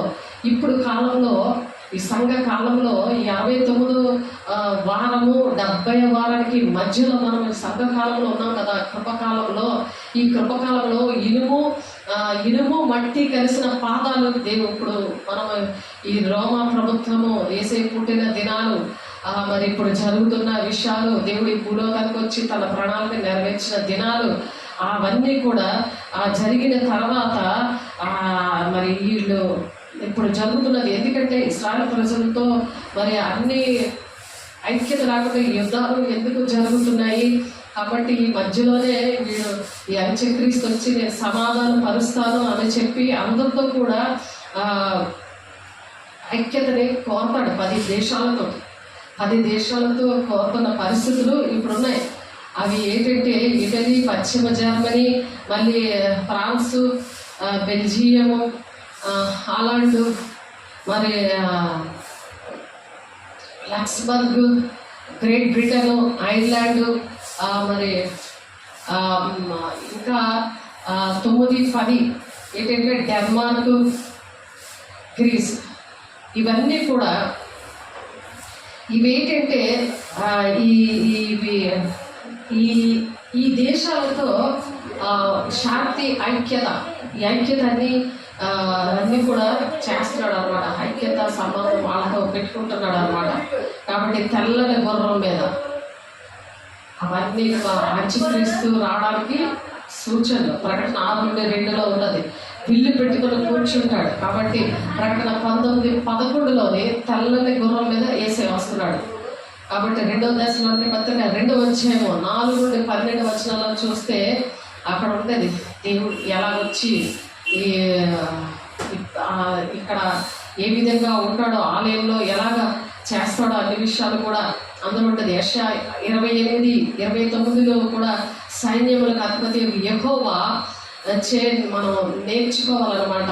అక్కడ ఉన్న ప్రకారం యెహోవా దేవునితోటే మనం నేర్చుకోవాలి, మనుషులతో నేర్చుకునేది కాదు. నాకు ఇవన్నీ కూడా నాకు దేవుడు నేర్పించాడు. నేను ఆ సేవకి ఆరంభంలో సేవ చేస్తానని కాదు, తెలియదు నాకు. కానీ దేవుడు ఏంటంటే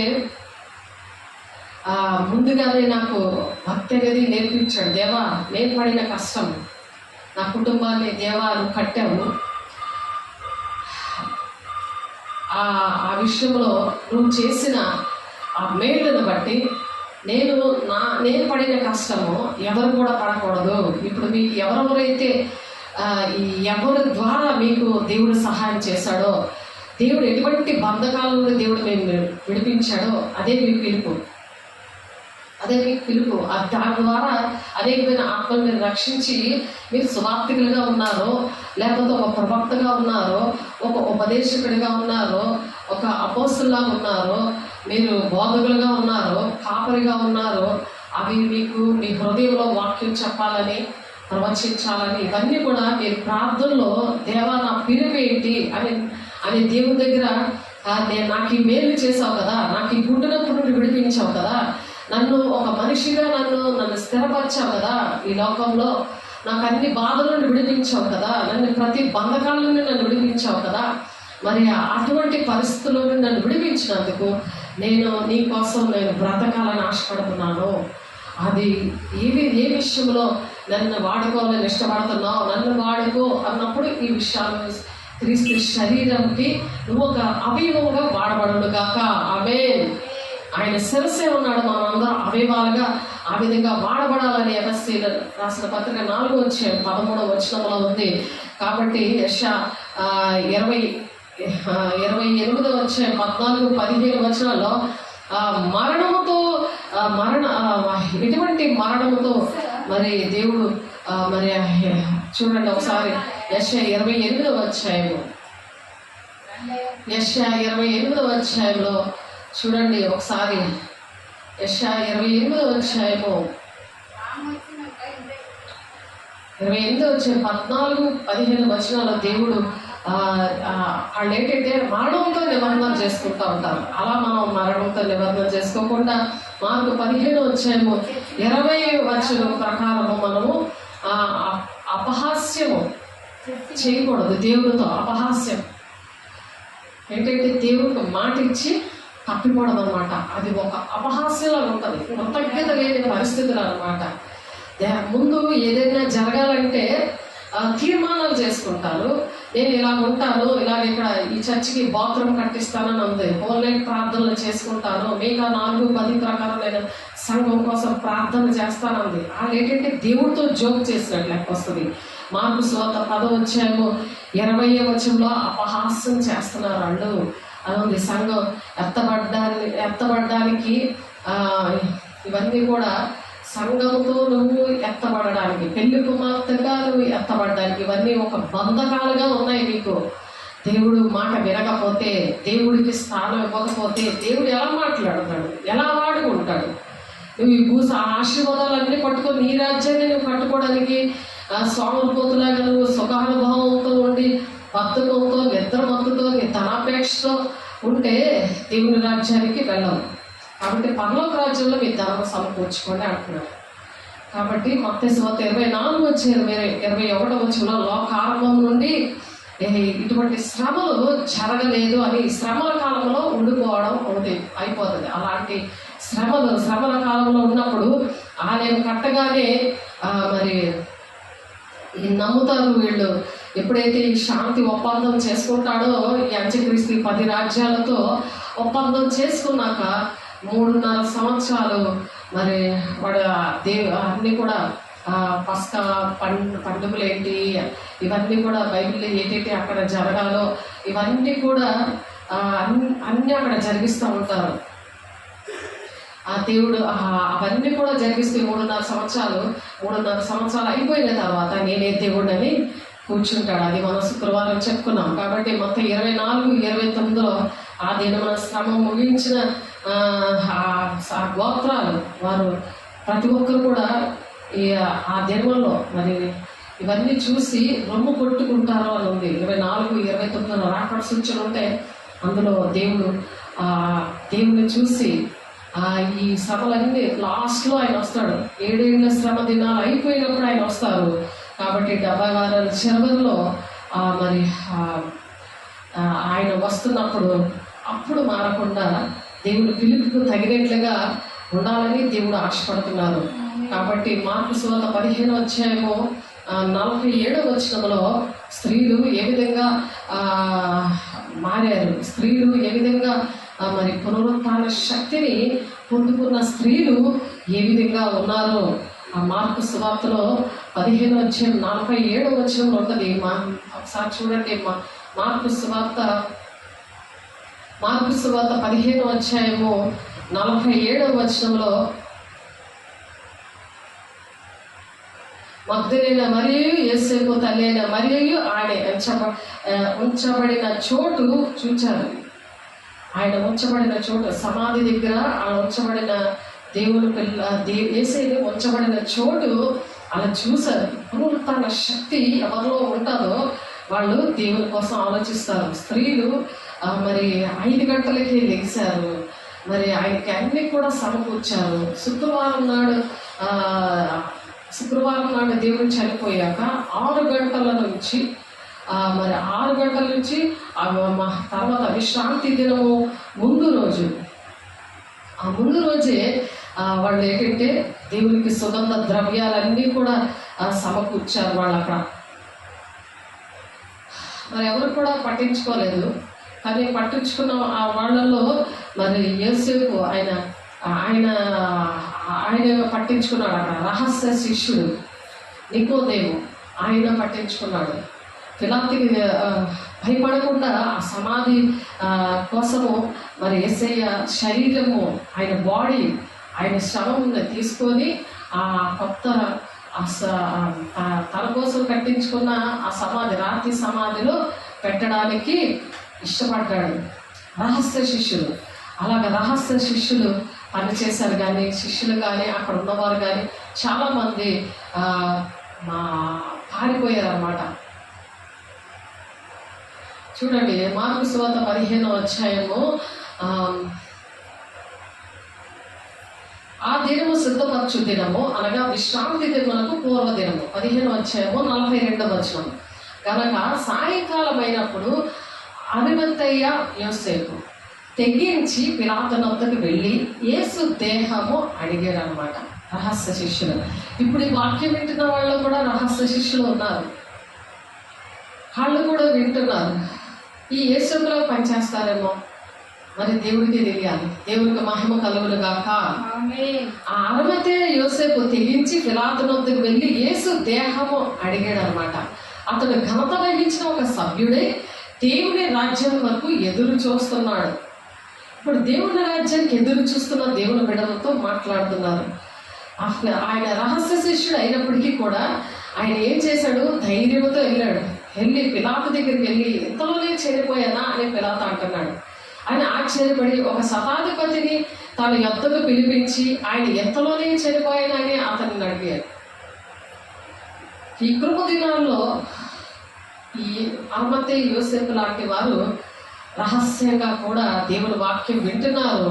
నేను ఎవరో తెలియకపోయినా సరే అనేక మంది మాటలు పాలవుతున్నారు. శతాధిపతి వలన సంగతి తెలుసుకొని యోసేపునకు ఆ శవాన్ని అప్పగించి అతను నారబట్ట కొని ఆయన దింపి ఆ బట్టతో చుట్టి బండలో తొలిపించిన సమాధి యందు ఆయన పెట్టి ఆ సమాధి ద్వారములకు రాయి పొర్లించారు. రాయి పొర్లించిన తర్వాత స్త్రీలు చూడండి, మగ్దలేనే మరియ, యేసుకు తల్లి మరియ ఆయన ఉంచబడ్డ చోటే అలా ఉన్నారనమాట.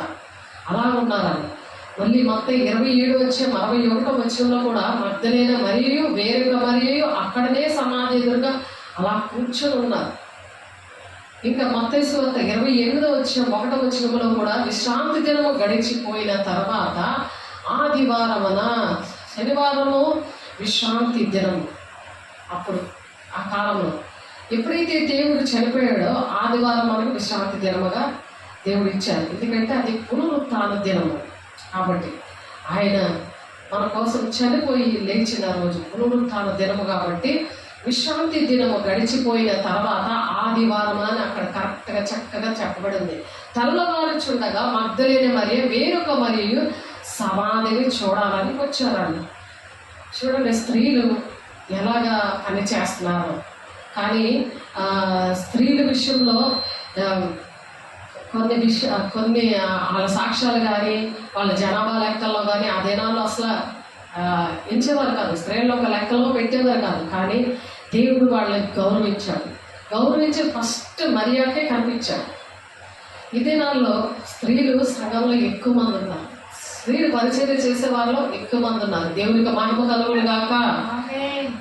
గ్రీకు దేశంలోనేంటి, కెనాన్లోనేంటి, ఈ దేశాల్లో ఆనాడు దినాలు యేసయ్య చనిపోయిన దినాలలో అసలు స్త్రీలకి అసలు పట్టించుకునేవారు కాదు. వాళ్ళకి లెక్క చేసేవారు కాదు. వాళ్ళకి గౌరవించేవారు కాదు. కాబట్టి దేవుడు వాళ్ళ విషయంలో దేవుడు సహాయం, దేవుడు గౌరవించి వాళ్ళకి ఇచ్చాడు దేవుడే. ఇప్పుడు కూడా సంఘంలో స్త్రీలు మాట్లాడకూడదు అంటారు. పౌలు చెప్పాడు ఏంటంటే ఆ యోధా స్త్రీని చాలా గోండాయిజం చేసే ప్రజలు భర్త మీద, ఇంట్లో మీద, సంఘంలోనే అలా చేస్తూ ఉంటారు. వాళ్ళు వాక్యం చెప్తుంటే మాట్లాడుతూ ఉంటారు.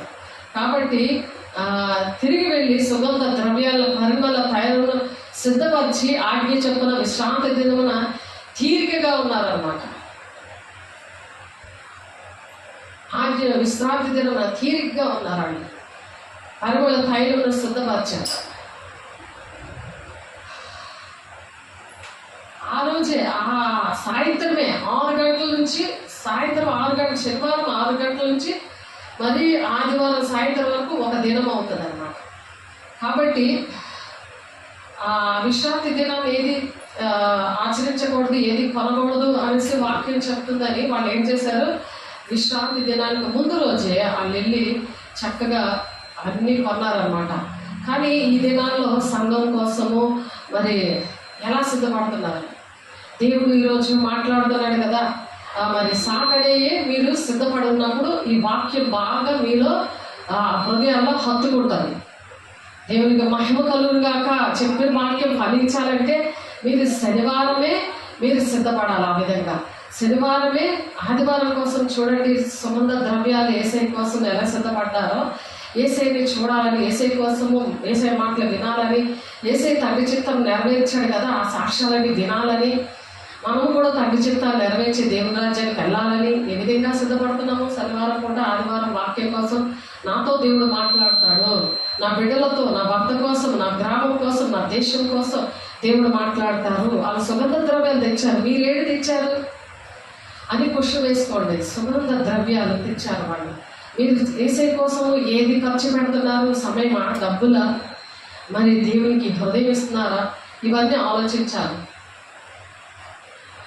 అప్పుడు ఏం జరిగిందంటే, అప్పుడు గలిలయ నుండి ఆయనతో కూడా వచ్చిన స్త్రీలు వెంట వెళ్ళి ఆ సమాధిని, ఆయన దేహము ఎలా ఉంచబడినో చూచి తిరిగి వెళ్ళి సుగంధ ద్రవ్యాలను పరిమళ తైలను సిద్ధపరిచి ఆజ్ఞ చెప్పిన విశ్రాంతి దినం తీరిక లేక వాళ్ళు ఉన్నారు. విశ్రాంతి దినం అసలు తీరికే ఉండదు అనమాట దేవుని పిల్లలు. అలాగే ఇక్కడ కూడా తీరిక లేకుండా ఉంది. అక్కడ ఆ పరిమళ అవన్నీ కూడా కొన్ని దేవుని కోసం ఆ మాటలు విని ఆ దేవుడిని మరి చూశారు కదా. ఆ దేవుడిని చూసి దేవుడు ఏం చెప్తారు, శిష్యులకి చెప్పమని చెప్తాడు అక్కడ దూత. అలా శిష్యులు చెప్పడం ఇవన్నీ కూడా చేశారు. లూకాసు 23వ అధ్యాయము 55వ వచనంలో ఉంది. లూకాసు 24వ అధ్యాయము 2వ వచనంలో ఉంది. ఆదివారం తెల్లవారుచుండగా తాము సిద్ధపరిచిన సుగంధ ద్రవ్యములు తీసుకొని సమాధి దగ్గరకు వచ్చి సమాధి ముందర ఉండిన రాయి దొర్లిపబడిగా చూచి లోపలికి వెళ్ళేది, కానీ ప్రభువైన యేసు దేహం వారికి కనబడలేదు. ఇద్దరు గూర్చి వారికేమీ తోచక ఉండగా ప్రకాశమానమైన వస్త్రములు ధరించిన ఇద్దరు మనుషులు వారి యొద్ద నిలవబడి వారు భయపడి ముఖములను నేల మోపి ఉండగా, వీరు సజీవుడైన వారిని మీకెందుకు మృతుల్లో వెతుకుతున్నారు అంటున్నాడు. ఇప్పుడు మృతులలో ఉన్న వాళ్ళని వెతుకుతున్నారు, మృతులైన మనుషుల్ని వెతుకుతున్నారు ప్రజలు. సమాధుల్లోనేటి, బయటేటి, సంఘంలోనేటి, దేశంలో ఏంటి, చనిపోయిన వారినే వెతుకుతున్నారు. అంటే అవి శరీర సంబంధాలు, చనిపోయిన వారు లెక్క వస్తారు. దేవునాత్మను పొందుకొని దేవుని వెతికి దేవుని రాజ్యాన్ని కట్టేవారిని చూడట్లేదు. కాబట్టి ఆయన మృతుల్లో నుండి దేవుడు లేచాడు కదా, ఆ లేచిపోయి ఆయన ఏం చెప్పాడు, సర్వలోకానికి వెళ్ళి సర్వ సృష్టికి మీరు సువార్త ప్రకటించండి. నేను ఏ సంగతులు చెప్పానో అవి మాత్రమే మీరు చెప్పండి, మీరు బాప్తీసాలు ఇవ్వండి, మీరు దేవునాత్మను పొందుకొని నా దేవుని పరిచర్య చెయ్యండి మేడగదిలో అని చెప్పాడు. ఆయన ఇక్కడ లేడు, ఆయన లేచి ఉన్నాడు. ఈ వార్త మనం చెప్పాలి. దేవుడు లేచాడు. ఎలా లేచాడు, ఎవరికి ఫస్ట్ కనిపించాడు? స్త్రీలను బలపరచడానికి. స్త్రీలతో కనిపించాడు. అందరూ కనిపించచ్చు కదా, పేతురుకో, యోహానుకో, యాకోబుకో, ఇలా బలమైన వాళ్ళు కదా, మగోళ్ళు కదా, వీళ్ళకి ఎందుకు కనిపించలేదు? స్త్రీలు ప్రేమ కలిగిన వాళ్ళు, స్త్రీలు ఓర్చుకుంటారు, స్త్రీలు దేవుని మాటలు చక్కగా ప్రకటిస్తారు అర్థమయ్యేలాగా. కానీ వాళ్ళు ఓపుకుండదు. ఒక పని చేస్తే వాళ్ళ క్రోమోజోమ్లు ఏంటంటే ఒక మనిషి 1000 మందిగా పని చేయగలరు. దేవునికి మహిమ కలుగును గాక. యెషయా 60:22వ వచనంలో దేవుడు ఆ వాగ్దానం ఇచ్చాడు మాకు, అందుకే చేయగలుగుతున్నాం. దేవునికి మహిమ కలుగును గాక. ఆయన ఇక్కడ లేడు, ఆయన లేచి ఉన్నాడు. ఆయన ఇంకా గలిలయలో ఉండినప్పుడు మనుష్య కుమారుడు పాపిష్టులైన మనుషుల చేతికి అప్పగించబడ్డాడు. సిలువ వేయబడి 3వ దినమందు లేవవలసి ఉన్నదని ఆయన మీతో చెప్పిన మాట మీకు జ్ఞాపకం లేదా అని దూతలు ఈ స్త్రీలతో సుగంధ ద్రవ్యాలు తెచ్చిన వాళ్ళతో మాట్లాడుతున్నారు. ఈ స్త్రీలతో, ఎందుకంటే వాళ్ళు వేకువన లేచారు. వేకువన స్త్రీలే లేచి అన్ని కూడా చేస్తారు. పురుషులు చేయరు, ఏ పని చేయరు. బద్ధకం, కాలు మీద కాలు వేసుకొని కూర్చోవడం, దేవుడి పనికి వెళ్ళే వాళ్ళ పేరు మీద పూజ కొట్టుకొని వచ్చేసి బాగా పడుకోవడమే మొత్తం వారమంతా అక్కడ. ఆలోచించాడు దేవుని బిడ్డలారా, స్త్రీలు ఎందుకు పెంచుకున్నాడు? అలా ప్రేమ కలిగిన వాళ్ళు దేవుడిని ఎక్కువగా ప్రేమిస్తారు కాబట్టి ఎక్కువగా వాడబడుతున్నారు స్త్రీలే. దేవునికి మహిమ కలుగుగా సంఘంలో కూడా స్త్రీలే ఎక్కువ మంది ఉంటారు. అప్పుడు వారు ఆయన మాటలు జ్ఞాపకం చేసుకొని సమాధి అందరిని తిరిగి వెళ్ళి ఈ సంగతులన్నీ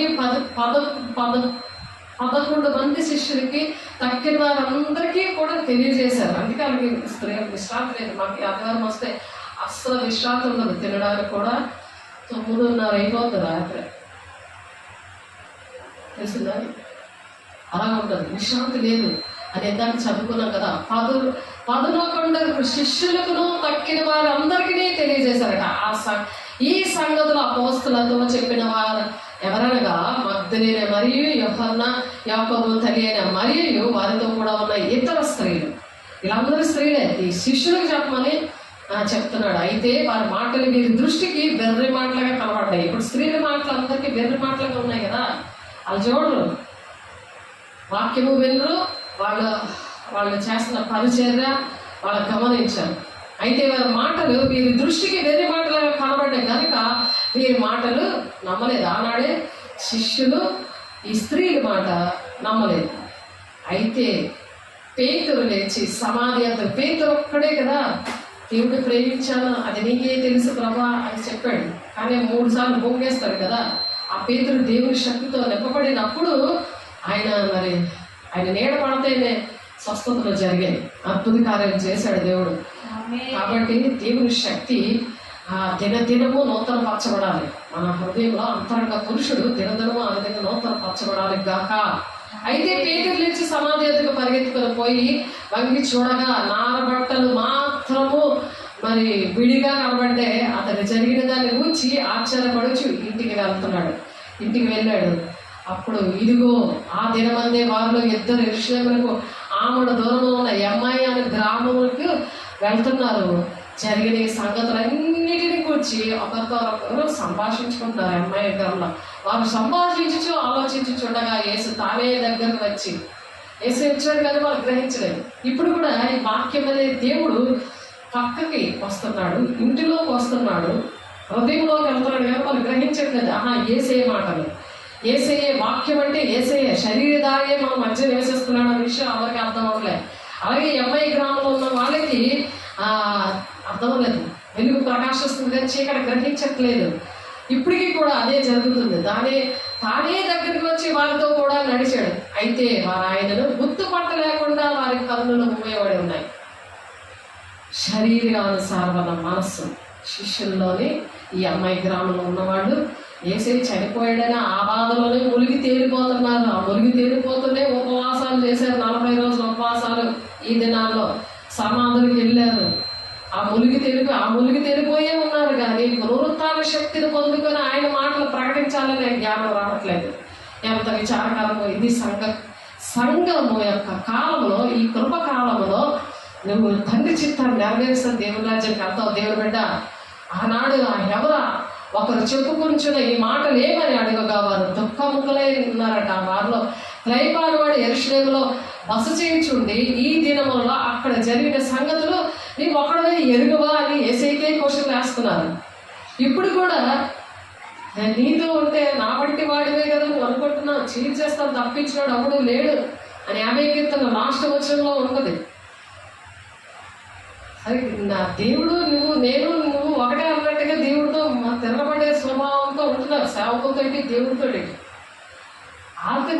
నీకు తెలియదా అని అడుగుతున్నారు. యేసయ్య చనిపోయాడు యెరూషలేములో. యెరూషలేములో ఇదంతా కూడా యెరూషలేము అంతా తెలుసు.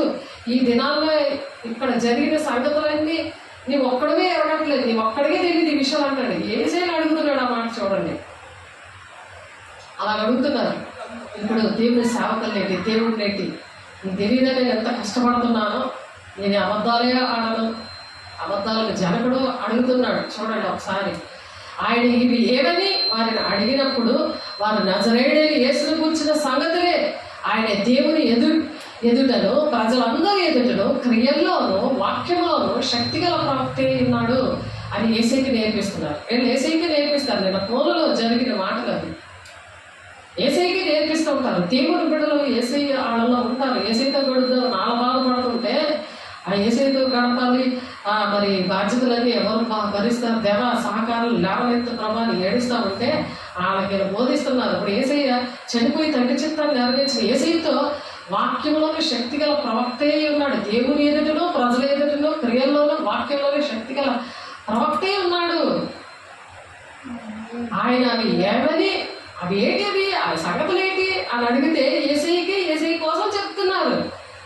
వారు నజరేయుడైన యేసును గూర్చిన సంగతులే మీకు చెప్తున్నాను. ఆయన దేవుడి ఎదుటను ప్రజలందరూ ఎదుటను క్రియల్లోనూ వాక్యంలోనూ శక్తిగల ప్రవక్త ఉన్నాడు. మన ప్రధానమైన యాజకులను అధికారులను ఆయన ఎలాగ మరణ శిక్షకు అప్పగించారో, సిలువ వేస్తారో నీకు తెలియదా? నువ్వు పక్కన సిలువ వేసేస్తుంటావు, నువ్వు సిలువ వేసావని నీకే తెలియదు. వేసే గాయపరుస్తున్నట్టు నీకే తెలియదు. దేవుడి సేవకుల్ని దుఃఖపడుతున్నావని నీకే తెలియదు. దేవుడి యొక్క ప్రణాళిక ఉన్నది. నువ్వు ఎక్కడెక్కడో నీ డబ్బులు ఇచ్చేసి నేను దేవుడినే ఉన్నానని దేవుడి బిడ్డ నీ కుటుంబంలో ఉంటే నువ్వు దేవుడి బిడ్డకి నువ్వు ఏ సహాయం చేయకూడదు. నీ సంఘంలో ఉన్నది, నీ కుటుంబంలో ఉంది దేవుడి బిడ్డ. మరి ప్రయాసపడుతుంటే నువ్వేం పట్టించుకోవు. ఇక్కడ యేసయ్యని ఎలా పట్టించుకోరు. ఈ దినాల్లో కూడా మరి అలాగే ఉన్నారు. ఆయన సిలువ వేయించారో నీకు తెలియదా అంటున్నాడు. యేసయ్యని అడుగుతున్నాడు అండి వరుసగా, నేను ఎలాగ సిలువ వేశారో, దేవుడు యేసయ్యని ఎలా సిలువ వేశారు నీకు తెలియదా? యేసయ్యని అడుగుతున్నాడు చూడండి. అమ్మాయి గ్రామంలో ఇశ్రాయేలు విమోచింపబోవాడు ఆయనే మేము నిరీక్షించి ఉన్నాము. ఆయనే ఇశ్రాయేలు ప్రజల్ని విమోచిస్తాడు, రక్షిస్తాడు అని మేము అనుకున్నాము. ఇది కాక ఈ సంగతులు జరిగిన నేటికి 3 దినాలు అయింది. అయితే మాలో కొందరు స్త్రీలు తెల్లవారుగానే సమాధి దగ్గరికి వెళ్ళారు. ఆయన దేహాన్ని కానగా వచ్చి కొందరు దేవదూతలు తమకు కనబడి ఆయన బ్రతికి ఉన్నాడని మాతో చెప్పి మాకు విస్మయం కలిగించారు. ఆయన బ్రతికే ఉన్నాడని ఆ దేవదూతలు మాకు కూడా చెప్పారు అంటున్నాడు. స్త్రీలు చూసారా ఆయన ఎలా నమ్మాడో. స్త్రీలు ఎందుకంటే వాళ్ళ ప్రేమ కలిగిన వారు. అలాంటి ప్రేమ దేవుడి పిల్లలు ఉన్న వారు పురుషుల్లో ఉండదు. వాళ్ళ పైన భక్తిలో ఉంటారు. మరి స్త్రీల విషయంలో దేవుడు అటువంటి కృపనిచ్చాడని వాక్యం చెప్తుంది. దేవుడు బిడ్డలారా, స్త్రీల మనసు, స్త్రీలు బలహీన ఘటమే. దేవుడు బలవంతులు సిగ్గుపరచడానికి బలహీనులు దేవుడు ఎంచుకోవడం, అది పిలుపు మనకి. దేవుడు ఇచ్చిన పిలుపు. దేవుడి బిడ్డ ఎక్కడున్నామో నువ్వు దేవుడి పిలుపు లోబడు అని దేవుడి మాటలు చెప్తున్నాడు.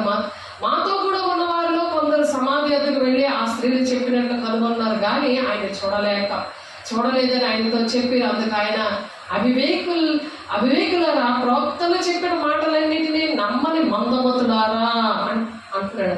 ప్రవక్తల మాటలు మీరు నమ్మరు, మందమతులారా అన్నీ మర్చిపోతారు మీరు. మీ పిలిపేంటి, మీ దర్శనం ఏంటి, దేవుడు మీతో ఉండి 3.5 సంవత్సరాలు మాట్లాడే విషయాలు అన్నీ మర్చిపోయారు. క్రీస్తు ఎలాగ శ్రమపడి తన మహిమలో ప్రవేశించడం అగత్యము కదా అని వారితో చెప్పి మోషేయు సమస్త ప్రవక్తలు మొదలుకొని లేఖనములు అన్నింటిలో తనకు కూర్చున్న వచనంలో భావము వారికి తెలిపాడు. అక్కడే తెలిపి ఇంతలో తాము వెళ్ళిచున్న గ్రామం దగ్గరకు వచ్చినప్పుడు ఆయన ఇంకా కొంత దూరం వెళ్ళిచుండగా అగపడగా వారు సాయంకాలం కావచ్చింది, ప్రొద్దుగుంకైంది, మరి జామైనా కాలేదు కాబట్టి మీరు రండి అని బలవంతం చేశారు. యేసయ్యని బలవంతం చేసి సాయంత్రం అయిపోయింది రండి. ఆయన వారితో కూడా భోజనానికి కూర్చున్నప్పుడు ఒక రొట్టె పట్టుకొని స్తోత్రం చేసి మరి వారికి విరిచి పంచిపెట్టినప్పుడు యేసయ్య శరీరంలో ఎంత శక్తి ఉందో చూడండి. అక్కడ యేసయ్య చనిపోయి పునరుత్థానుడయ్యి ఆ పునరుత్థాన దినములో ఆయన వారి ఆ రొట్టెని విరిచినప్పుడు వారి కన్నులు అప్పుడు తెరవబడ్డాయి. నెలకు ఒకసారి విరుస్తారు ఈ రొట్టెని. కళ్ళు ఎలా తెరవబడతాయి దేవుని బిడ్డలారా? ఒకసారి ఆలోచించండి. మనుషులు కల్పించిన పద్ధతులు అవే దైవోపదేశాలు వ్యర్థమైన ఆరాధన చేసినప్పుడు దేవుడు దూరంగా ఉంటాడు. ఈ కృపకాలంలో, సంఘకాలంలో ఆ క్రమం నేర్చుకోవాలని అపోస్తలుల 2:42 ఉంది. మరి 1 కొరింథీ 11:23, 24, 25 వచనంలోనే నన్ను జ్ఞాపకం చేసుకుంటే దీన్ని చేయడి అంటున్నాడు. రాత్రి ఎందుకు సహవాసం రొట్టెకి ఇచ్చేటది ఎడతెగక ఉండబడి ఉంటాడు. అలా ఉంటే ఆ కళ్ళు తెరవబడు గాక. వారి కళ్ళులో తెరవబడి ఆయన గుర్తుపట్టారట. అంతటా ఆయన వారి దగ్గర అదృశ్యుడైపోయాడు.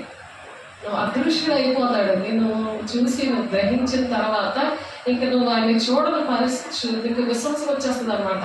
ఇంకా ఆయన చూసి నమ్మువారి కంటే చూడక నమ్మువారు ధన్యులని స్టేజ్లోనికి మనం వచ్చేసాం. దేవునికి మహిమ కలుగుగాక. అప్పుడు వారు ఆయన త్రోవలో మనతో మాట్లాడచ్చు. లేఖనములు మనకు బోధించినప్పుడు మన హృదయం మనలో మండుచుండలేదా అంటాడు. మనుషులు ఉన్నప్పుడు విలువ తెలియదు.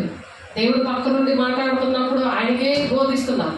ఆయన లేకపోతే అప్పుడు దేవుడు అప్పుడు గుర్తొస్తారనమాట. బోధ వచ్చినప్పుడు మన హృదయంలో మండుచుండలేదా అని ఒకరితో ఒకడు చెప్పుకొనేది. ఆ గడియలోనే వారు లేచి యెరూషలేముకి తిరిగి వెళ్ళగా 11 శిష్యులను వారితో కూడా ఉన్న వారందరూ కూడి వచ్చి ప్రభు నిజముగా లేచి సీమోనుకు కనబడేదని చెప్పుకుంటున్నారట. ప్రభు నిజంగా లేచి సీమోనుకు కనబడ్డారు. అది విని చెప్పుకున్నాక వారది విని త్రోవలో జరిగిన సంగతులను ఆయన రొట్టె విరుచుట వలన తమకెలాగూ తెలియబడినో అది కూడా అన్నిటి కూడా సీమోనుకు చెప్తున్నారు. వారు ఇలా మాట్లాడుచుండగా ఆయన వారి మధ్యన నిలిచి మీకు సమాధానము కలుగునుగాక అని చెప్పాడు. వాడు తర్వాత శిష్యుడికి ఆ విధంగా కనిపించాడు. అయితే వారు దిగులు పడి భయాక్రాంతులే భూతము అని అనుకున్నారు. ఏసైనా చూస్తారు కానీ భూతం అని అనుకుంటారు. భూతం అనుకున్న అప్పుడు ఆయన మీరందరూ కలవరపడుచున్నారు, మీ హృదయంలో సందేహం పుట్టనేలా. ఏసైనా చూడడానికి కూడా ఏసైనా చూసినా సరే వాళ్ళకి సందేహాలు ఉంటుంది. దెయ్యమా దేవుడా అని. ఈ దినాల్లో కూడా ఒక కనబడినా సరే ఒక రెక్లెస్గా ఉంటారు. సేవకుల్లో దేవుడు కనిపించినా సరే అన్ని సాక్ష్యాలు ఉన్నా సరే చాలా అలక్ష్య పెడతా ఉంటారు. ఈ దినాల్లో కూడా నేనే ఆయన అనుటకు నా చేతులను నా పాదాలని చూడండి అన్నాడు. అప్పుడు నన్ను పొడిచి నన్ను పట్టి చూడడి, నాకున్నట్టుగా మీరు చూచుచున్న ఎముకల్లో మాంసంలో భోగాలకు ఉండవు. ఈ దినాలు మనం కూడా ఆ దేవునికి సాక్షిగా ఉండి వాళ్ళని దేవుడు ఇచ్చిన ఆశీర్వాదాలు సాక్షిగా మనము కూడా దేవుడి తండ్రి చిత్తాన్ని అలా నెరవేర్చి వాళ్ళకి ప్రత్యక్షమయ్యాడో అలా మనం కూడా ప్రత్యక్షం అవుదుము గాక. తన చేతుల్లో పాదాలను వాళ్ళు చూపించాడు. మన పరిచర్యని వాళ్ళు గమనించేలాగా చూడాలి. మనమే ఒక పత్రికగా, సువార్త పత్రికగా మనం ఉండాలి. ఈ దినాలు ఈ కృపాకాలంలో సంఘము కృపాకాలంలో ఉంది. ఈ కృపకాలంలో దేవుడు 69వ సంవత్సరానికి వారానికి 70వ వారానికి మధ్యన 2000 సంవత్సరాలు గ్యాప్ వచ్చేసింది. ఎందుకంటే ఆయన స్వకీయుల దగ్గరికి వచ్చారు. కానీ యోహాను సువార్త 1:11 వచనంలో ఆయన స్వకీయులు ఆయన అంగీకరించలేదు. మన కుటుంబంలో కూడా అంగీకరించట్లేదు. మనం తండ్రి చిత్తాన్ని మనం నెరవేరుస్తున్నాం అనుకోండి, గురి ఎద్దకే మనం పరిగెడుతున్నాం అనుకోండి, అప్పుడు దేవుళ్ళో మనం చూసి మరి మీ ఇంటిలో భర్తలేంటి, పిల్లలేంటి, వాళ్ళు తాగుబోతులైనా, వాళ్ళు ఎటువంటి వ్యభిచారులైనా వాళ్ళందరూ మారాలంటే మీ కుటుంబాన్ని దేవుడు రక్షించాడు కదా. మీరు ఆ గురి వద్దకే పరిగెట్టాలి. తండ్రి చిత్తాన్ని నెరవేర్చడానికి యేసయ్య ఏ విధంగా పరిగెట్టాడో, తండ్రి చిత్తాన్ని నెరవేర్చడానికి దేవుడు ఎలాగైతే తన గుర్తులను చూపించాడో, తన సాక్ష్యాన్ని శిష్యులకు చూపించాడో, అలాంటి సాక్ష్యాలు మనం కూడా వాళ్ళ మధ్యన చేయగలిగి ఉండాలి. అట్టి కృప దేవుడు మీకు అనుగ్రహించును గాక. అంతేగాని నా ఇంట్లోనే అందరూ రక్షణ పడ్డాక అప్పుడు నేను బయలుదేరతానని సాతానుగాడు నీకు బోధిస్తున్నాడు. అది మానేసి నా భర్త ఎలా ఉన్నాడు, నా పిల్లలు ఎలా ఉన్నారు, నా తల్లి ఎలా ఉందని కాదు. నువ్వు దేవుని రాజ్యానికి వెళ్ళాలంటే తండ్రి చిత్తాన్ని నెరవేర్చాలి. దేవుడు ఎలాగైతే శిష్యునికి చూపించాడో తన చేతులు పాదాలు వారికి చూపించాడు. ఇదిగో నేను చనిపోయాను, నేను లెక్చాను, చూడండి మీ మధ్యలో ఉన్నాను, నేను ఎలా ఉన్నానో చూడండి. నేను భూతం కాదు. భూతంలా కనబడతారు దేవుని పిల్లలు. యేసయ్యను భూతంగా చూశారు శిష్యులు. వాళ్ళు ఏది చెప్పేస్తారో, ఈ లోకంలో అన్నీ కూడా మనకు కావాలి, ఈ లోకంలో ఉండిపోతే దేవుని రాజ్యం ఉండదు, సాతానుడు తీసుకెళ్ళిపోతాడు. నీకు ఇవి మాటలన్నీ చెప్పి నాకు పట్టిపోకుండా దేవుడు మిమ్మల్ని దీవించును గాక. అయితే వారు సంతోషం చేత ఇంకనో నమ్మిక ఆశ్చర్యపడుచుండగా ఆయన ఇక్కడ మీ వద్ద ఏమైనా ఆహారం ఉందా, ఈ గాయాలు చూసి కూడా నమ్మలేదు ఈ పెద్ద మనుషులు, శిష్యులు. ఏసై చూసిన అద్భుత కార్యాలు, మహత్కార్యాలు, సూచక్రియలు అన్నీ చూశారు శిష్యులు. ఈ దినాల్లో కూడా దేవుడు చేశాడంటే పాస్టర్ గారు చేశారంటారు. దేవుడు చేశాడు, నాలో ఉన్న దేవుడు చేశారు అంటే కాదు, పాస్టర్ గారే చేశారంటారు. అలాగే వేసి గాయాన్ని చూసి పక్కలో వేలు పెట్టి చూస్తేనే కానీ నేను నమ్మనంటాడు తోమ. ఆ తోమ గారు ఇండియాలో వచ్చి అందరినీ రక్షించాడు, అందరినీ దేవుని రాజ్యాన్ని నడిపించాడు ఆయన. కానీ అలా ఏసయ్య ఆ గాయాన్ని చూసి నమ్మిన ఆ తోమ ప్రాణాలు అర్పించాడు, దేవుని కోసం పనిచేశాడు, బ్రాహ్మణులందరినీ కూడా రక్షించాడు. నీళ్ళు ఇలా పైకేసి వాళ్ళు సూర్య నమస్కారం చేసి ఇలా అక్కడ దేవుడు దండం పెడుతుంటే ఆ సృష్టికర్తని మీరు వదిలేసి సృష్టిని మీరు పూజిస్తున్నారు. నేను ఇక్కడ ఒక కార్యం చేస్తాను చూడండి, ఏ నీళ్ళు అయితే మీరు పరిశుద్ధంగా ఉండాలి అని అనుకుంటున్నారో ఆ నీళ్ళే నేను పైకి వేస్తాను, అవి అక్కడే ఉండిపోతాయి. ఆ దేవుడు గొప్ప దేవుడు, నేను ఏదంటే అది జరుగుతుందని. అక్కడ తోమగారి లాగా ఆకాశంలోకి ఆ వాటర్ వేయగానే అవి అక్కడే ఉండిపోతాయి. ఆ అద్భుత కార్యం చూసి అక్కడ ఉన్న బ్రాహ్మణులందరూ కూడా ఆ సూర్య నమస్కారం మానేసి సూర్యుని సృష్టించిన వేవేల కోట్లాది సూర్యుడిని నమ్ముకున్నారు. దేవుడికి మహిమ కలుగును గాక. అలాగా మనము ఒక సాక్షిగా నిలబడాలని దేవుడు మన పిలుపు దర్శనం ఏంటంటే, నీకు దేవుడు ఏ కార్యం చేశాడో. నాకు భర్త లేడు, అయినా నా బిడ్డకి పోషణ ఇచ్చాడు, కడుపులోనే నా దేవుడు ఏంటంటే పాప పుడుతుందని చెప్పగానే బాబు పుట్టాడు. అది దేవుడు చేసిన కార్యము. ఆపరేషన్ జరుగుతుందని చెప్పి జరుగుతుందని నేను అంటుంటే, ఆ పిల్ల అంటుంటే అక్కడ డాక్టర్ చెప్తుంది, డాక్టర్లో దూరాడు ఏసయ్య. డాక్టర్ని నేనా నువ్వా అని చెప్పి ఆపరేషన్ చేయకుండా పొట్టి పిల్లకి చక్కగా బాబు పుట్టేలాగా చేశాడు. ఆ బాబుకి ఇన్నోషన్ పేరు పెట్టాడు. చూడండి, దేవుడు అక్కడ నుండి ప్రార్థన ప్రారంభం అవ్వాలి. వాడికి అప్పుడే సంవత్సరం వచ్చేస్తుంది కానీ ఇంకా ప్రార్థన ప్రారంభం అవ్వలేదు. ఇంకా అంటే దేవుడిని నమ్మట్లేదు, మనుషుల వైపు చూస్తున్నారు. అలాంటి శిష్యులతో దేవుడు ఏం మాట్లాడుతున్నారు, ఆ గాయాలు చూసి మీరు నమ్మట్లేదు కదా, నేను పోతాం అనుకుంటున్నారు కదా, పోతానికి మాంసం ఉండదు, ఆ కాళ్ళు ఏంటి ఎక్కడ తిరిగి ఉంటాయి, దానికి నా కాళ్ళు చూడండి, నా చేతులు చూడండి, నా గాయాలు చూడండి, ఈ పక్కలో ఈ గాయాలు చూడండి. లాస్ట్లోని ఆ సైనికుడు ఏం చేస్తాడంటే చనిపోయాడా లేడని టెస్టింగ్ కోసం ఈ పక్కలోని పొడవగానే, ఆ టెస్టింగ్ కోసం పొడవగానే అందులో నుంచి వాటరు నీరు, అంటే మన కోసం ఎంత ప్రేమించాడో ఆలోచించండి. అలాంటి ప్రేమ మనకు కూడా రావాలి అంటే ఆయన్ని ప్రేమించినప్పుడు నీకు ఆ ప్రేమ కూడా వస్తుంది. దేవుడికి మహిమ కలుగుగాక. ఎంత ప్రేమో తెలుసా, అది అందులో వాటర్తో కూడిన రక్తము. అంటే అది ఎలా ఉంటుంది, వాటర్తో కూడిన రక్తం ఎలా ఉంటుంది, లైట్ రెడ్గా ఉంటుంది, గులాబీ కలర్లో ఉంటుంది. అంటే ఆయన ఒంటిలో ఇంకా రక్తమే లేదు ఆయన ఒంటిలో. అలాగా రక్తం అంతటికి కార్చాడు నీ పాపాలకి నా పాపాల్లో. నీకు రక్షణ ఇస్తే, నీకు బాప్తిస్మం ఇస్తే నువ్వేం చేస్తున్నావు? దేవుని పిలుపుకి నీకు దేవుడు చేశాడు, మంచి జీవితం ఇచ్చాడు. ఆ జీవితాలు పట్టుకొని దేవుణ్ణి కనపరచాలి. అనేకమైన బిడ్డలు పాడైపోతున్నారు కదా మీ కుటుంబంలో. ఆడవాళ్ళు వ్యభిచారం చేస్తారు, ఆడవాళ్ళు తాగుతూ ఉన్నారు. అటువంటి వారిని బాగు చేయడానికి దేవుడు మిమ్మల్ని వాడుకోదు గాక. మీరు ఏ స్థితిలో పడిపోయారో, ఈ పాటికి తాగుబోతులాగా అవ్వాల్సింది కదా ఈ కుటుంబంలో. మీ కుటుంబాలు అలా ఉన్నప్పుడు మీరు ఏం చేయాలి, మీ అటువంటి బిడ్డల్ని రక్షించడాన్ని మిమ్మల్ని దేవుడు దీవించిన గాక. దేవుడు మరి ఆ రక్తము అది చూసినా సరే నమ్మలేదు ఈ శిష్యులు రోజు 3.5 సంవత్సరాలు కూడా ఆయన చేసిన అద్భుత కార్యాలన్నీ చూశారు. ఆయన 2 రొట్టెలు 5 చేపల్ని 12 గంపలు మిగిలితే ఆ ఆశీర్వాదాలన్నీ కూడా చూశారు. అంటే మన దగ్గర డబ్బులు లేకపోయినా ఆ కృప ద్వారా మనల్ని పోషిస్తాడు. ఆ తండ్రి చేతితో మనము తండ్రి మాటలు వింటే, ఆ తండ్రి పరిశుద్ధాత్మ దేవుడు వేసి ఎలా పొందుకున్నాడో అలా పొందుకుంటే ఏం జరుగుతుంది, బాప్తిసం తీసుకున్నాడు, తండ్రి చిత్తాన్ని నెరవేర్చాడు, పరిశుద్ధాత్మ పొందుకున్నాడు వేసి. అలా మీరు కూడా పొందండి. అలాగే నేను ఎలాగైతే నేను శిష్యుల దగ్గర నేను సాక్షి ఉన్నానో, భూతిగతంలో నేను సాక్షి ఉన్నానో మీరు కూడా ఉండండి అనేది ప్రతి ఒక్కరు పిలుపు. వాళ్ళు కాల్చిన ఎప్పుడైతే ఆ గాయాలు వినాలి, గాయాలు ఎప్పుడైతే అవి చూసి నమ్మలేదో అక్కడ వారు కాల్చిన చేప ముక్కలు ఆయనకి ఇచ్చారు. ఆయన దాన్ని తీసుకొని వారి ఎదుట భుజించారు. అంతటి ఏసీ ఏం చేసినా కాల్చిన నీ దగ్గర ఏదైనా ఉందా అనేసి తిని చూపించాడు. ఇదిగో చూడండి, నేను నీకులాగా సజీవంగా ఉన్నాను, దేవుని మహిమతో ఉన్నాను, తండ్రి చిత్తాన్ని నెరవేర్చాను.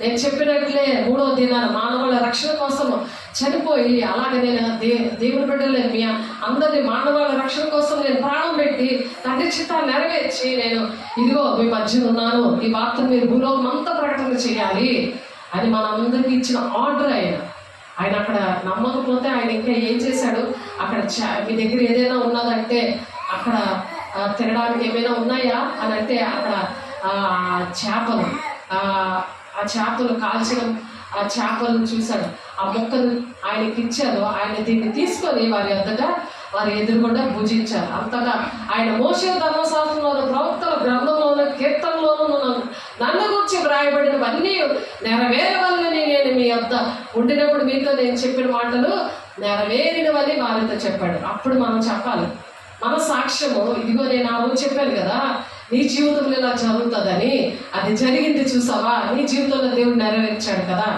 అని అంటే అప్పుడు మనకు అర్హత లేకపోయినా దేవుడు మన జీవితాల్లో ఏ కార్యాలు చేశారో అవి నమ్మాలి. అలాగా వారు కూడా దేవుని సాక్షిగా ఎలాగున్నాడో మనము కూడా ఆయనకి కలిగిన సంపూర్ణత గలవాల మగు వరకు అన్ని విషయాల్లో మనం ఎదుగుతా. అసలు 4:12 వచనంలో ఉంది ఆ మాట, క్రీస్తుకు కలిగిన సంపూర్ణతకు సమానమైన సంపూర్ణత గలవార మగు వరకు. ఏసేలాంటి అందం వస్తుంది, నీకు అందంగా లేవా, ఏసేలాంటి అందం వస్తుంది, ఏసేలాంటి కళ వస్తుంది, ఏసేలాంటి గుణాలు వస్తాయి. శిష్యులు కళ్ళు వచ్చాయి, ఖరీది కాగిలాగా దెయ్యంలాగా ఉంటే నీ మాట ఎవరు వింటారు? నువ్వు దేవదూతలాగా ఉంటే నీ మాట వింటారు. నీలో దేవుని అభిషేకం ఉంటే నువ్వు దేవుడి కార్యాలు చేసినప్పుడు నీ భర్త మారుతాడు, నీ పిల్లలు మారుతారు, నీ కుటుంబంలో ఉన్న దరిద్రదంతా పోతుంది. దేవుడు అంటే కృప దయచేది గాక. ఎందుకు వినక సాతానుడు తెస్తాడు దేవుని బిడ్డ. అప్పుడు వారు లేఖనములు గ్రహించినట్లుగా ఆయన వారి మనస్సును తిప్పాడు అనమాట. లేఖనాలు ఎప్పుడైతే దేవుడి మాటలు వింటారో, దేవుడు సాక్షిగా ఉంటారో, మీరు వేసేలాగా మీరు కూడా సాక్షులుగా ఉన్నారనుకోండి, ఆయన బోధించారనుకోండి, మాకు 16-20 ప్రకారము అక్కడ ఆయన మహత్కార్యాలు చేస్తారట, అద్భుత కార్యాలు చేస్తారట. వాళ్ళ మనస్సు తెరిచాడు. ఇక్కడ ఆ దేవుడి మాటలు గ్రహించడానికి వాళ్ళ మనసును తెరిచారట. దేవుడు తెరిస్తేనే మనసులో వాళ్ళకి వాక్యం వెళ్తుంది, ఉంటేనే వెళ్ళదు. ఆ మాటలు వినడానికి అందుకే రావాలి, దేవుని సాక్ష్యాలు వినడానికి అందుకే రావాలి దేవుని సన్నిధికి. ఆయన సాక్ష్యాలు ఆయన మాటలు వింటే మీ మనసులు తెరుస్తారు. కఠినమైన గుండెలు మాంసం గుండెగా చేస్తాడు దేవుని బిడ్డ. లేకపోతే 1000 తరాల వరకు దీవెన దగ్గర 3-4 తరాల వరకు తండ్రుల దోషం కుమారుల మీద వచ్చేస్తాయి. పిల్లలు తాగుబోతుల్లాగా ఉంటే మీకు ఇష్టమా? తండ్రి పాపాలు పిల్లల గుడిలో పోస్తే మీకు ఇష్టమా? తల్లుల్లాగా స్త్రీలను దేవుడు ఎలా వాడుకున్నారని చూసారా? యెరూషలేము మొదలుకొని సమస్త జనములు ఆయన పేరట మారు మనసును పాప క్షమాపణయు ప్రకటింపబడునని వ్రాయబడి ఉన్నది. ఇలాగ సమస్త జనానికి కూడా ఇలా ప్రకటించబడుతుందని దేవుడు ముందుగానే రాశాడు. ఇప్పుడు అందుకే జరుగుతున్నాయి. కొంతమంది భక్తులు, స్త్రీలు, అనేకమైన భక్తులు ఉన్నారు, మరి అనేక మంది కొనివాడబడుతున్న స్త్రీలు ఉన్నారు. ఈ సంగతులకు మీరే సాక్షులు. ఇదిగో నా తండ్రి వాగ్దానం చేసినది మీ మీదకి పంపుచున్నాను, మీరు పైన శక్తి పొందే వరకు పట్టణంలో నిలిచి ఉండండి అని వారితో చెప్పాడు. అయితే ఆయన బేతనియ వరకు వారిని తీసుకొని పోయి చేతులెత్తి వారిని ఆశీర్వదించాడు. బేతనియ వరకు వెళ్ళి వారిని ఆశీర్వదించుచుండగా ఆయన వారిలో నుండి ప్రత్యేకింపబడి పరలోకానికి ఆయన ఆరోహణమైపోయాడు. వారు ఆయనకు నమస్కారం చేసి మహానందంతో యెరూషలేముకు వారు తిరిగి వచ్చారు. ఎడతెక్క దేవాలయంలో ఉండి దేవునికి స్తోత్రాలు చేస్తున్నారు. అందుకే దేవాలయము దేవుని తాళాలు మీకు ఇచ్చాడంటే 24 గంటలు దేవాలయం తెరిచే ఉంటుంది. స్తుతులు చెప్పాలి, స్తుతుల బుక్కులు ఉన్నాయి ఇక్కడ. ఆ స్తుతులు చదివితే దేవుని శక్తితో మీరు నింపబడతారు, దేవుని దర్శనాలు చూస్తారు, దేవుని కార్యాలు మీరు చూస్తారు. ఏ అద్భుత కార్యాలు దేవుడు మీలో జరిగించాలని దేవుడి పట్ల మీకు ఒక పిలుపు దర్శనం ఉందో, ఏ స్థితిలో మీరు దేవుడు మిమ్మల్ని నిలబెట్టారో అటువంటి ప్రజల విషయంలో మీరు భారం కలిగి ఉన్నారనుకో, దానినే నీతిని రాజ్యాన్ని మీరు వెతకండి, మీ పరలోకం తెలుసు, మీకు ఏది కావాలో అది ఇస్తానంటున్నాడు. కాబట్టి అట్టి కృప దేవుడు మీకు అనుగ్రహించిన గాక.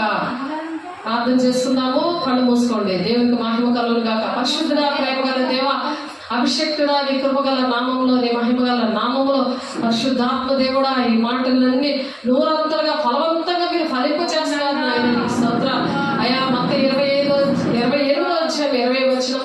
అయ్యా నేను మీకు ఏ సంగతులు ఆజ్ఞాపించుతున్నా వాటిని అన్నింటినీ గైకొన వల్లని అది బోధించండి. ఇదిగో నేను యుగ సమాప్తి వరకు సదాకాలం మీతో కూడా ఉన్నానని చెప్తున్నా దేవా. యుగ సమాప్తి వరకు మాతో ఉండి నడిపిస్తున్నారు దేవా, నీకు స్తోత్రాలు. ఈ సంఘ కాలము అయా అతన్ని మా కోసమే అతన్ని స్వకీయుల దగ్గర మీరు వెళ్ళినప్పుడు వాళ్ళు రిజెక్ట్ చేశారు కాబట్టి అన్ని జనులుగా మమ్మల్ని రక్షించుకున్నారు ప్రభా. అన్ని జనులకి వెలుగుగా మమ్మల్ని చేశారు అయ్యా. అటువంటి ఏరియాలో మాకు నాయన అయ్యా ఇదిగో 26 సంవత్సరముల నుండి మమ్మల్ని నాయన నడిపించుకుంటున్నారు, మహిమ పొందుకుంటున్నారు. నీ ఆత్మతో నింపి నీ అభిషేకంతో నింపి ఎఫెసీ 4:13 ప్రకారం మమ్మల్ని దీవించినందుకు అయ్యా మా బిడ్డలకు 1000 తరాల వరకు దీవెనకరంగా ఉండడానికి మీరు స్థానిక సంఘాన్ని మీరు దీవిస్తున్నందుకు అయ్యా మీకు వందనాలు. మహిమ గల దేవ సార్వత్రిక సంఘం విషయంలో మేము బాధ్యత వహించడానికి సాకారాలు మీరు లేవనెత్తుతున్నందుకు నాయన అయ్యా మా పట్ల ఉన్న నీ ప్రణాళికను మీరు నెరవేర్చుకుంటున్నందుకు నీకే మహిమ చెల్లిస్తూ మీరు చేసిన అద్భుత కార్యాలు బట్టి మహత్కార్యాలు బట్టి సూచక్రియలు బట్టి వచ్చిన బిడ్డలు బట్టి మీ కోట్లాది వందనాలు చెల్లిస్తూ వాక్యం నూరంతంగా ఫలవంతంగా ఫలింపదై చేస్తున్నందుకు మహిమ ఘనత ప్రభావం మీకే ఆరోపించుకుంటూ ఆటంకపరుచిన ప్రతి దురాత్మ శక్తులారా యేసు నామములో కాలిపోవును గాక, మహిమ గల నామములో కాలిపోవును గాక, ఈ శక్తి గల నామములో కాలిపోవును గాక. మీరే అధ్యక్షత ఇస్తున్నందుకు, మీరే నడిపిస్తున్నందుకు, మీరే మహిమ ఘనత ప్రభావాలు పొందుకుంటున్నందుకు ప్రతి ఒక్కరిని సాక్షిగా మీరు ఏ విధంగా సాక్షులుగా ఉన్నారు అట్టి కృపను మాకు కూడా అపోస్తలుల 1:8 ప్రకారం మా మీద వచ్చినందుకు, అటువంటి ఆత్మను మా మీద కుమ్మరించినందుకు, కొరతలేని ఆత్మతో మమ్మల్ని దీవించి పంపిస్తున్నందుకు వందనాలు స్తోత్రాలు చెల్లిస్తూ యేసయ్య పరిశుద్ధ నామములో బ్రతిమలాడి వేడుకుంటున్నాం తండ్రి. ఆమేన్. తండ్రి యొక్క దీవెన, కుమారుని యొక్క కృప, పరిశుద్ధాత్మ యొక్క సన్నిధి సదా కాలము ప్రతి ఒక్కరికి తోడేండి నడిపించును గాక. ఆమేన్. దేవునికి మహిమ కలుగును గాక. God bless you. దేవుడు మిమ్మల్ని దీవించి ఆశీర్వదించును గాక. ఆమేన్.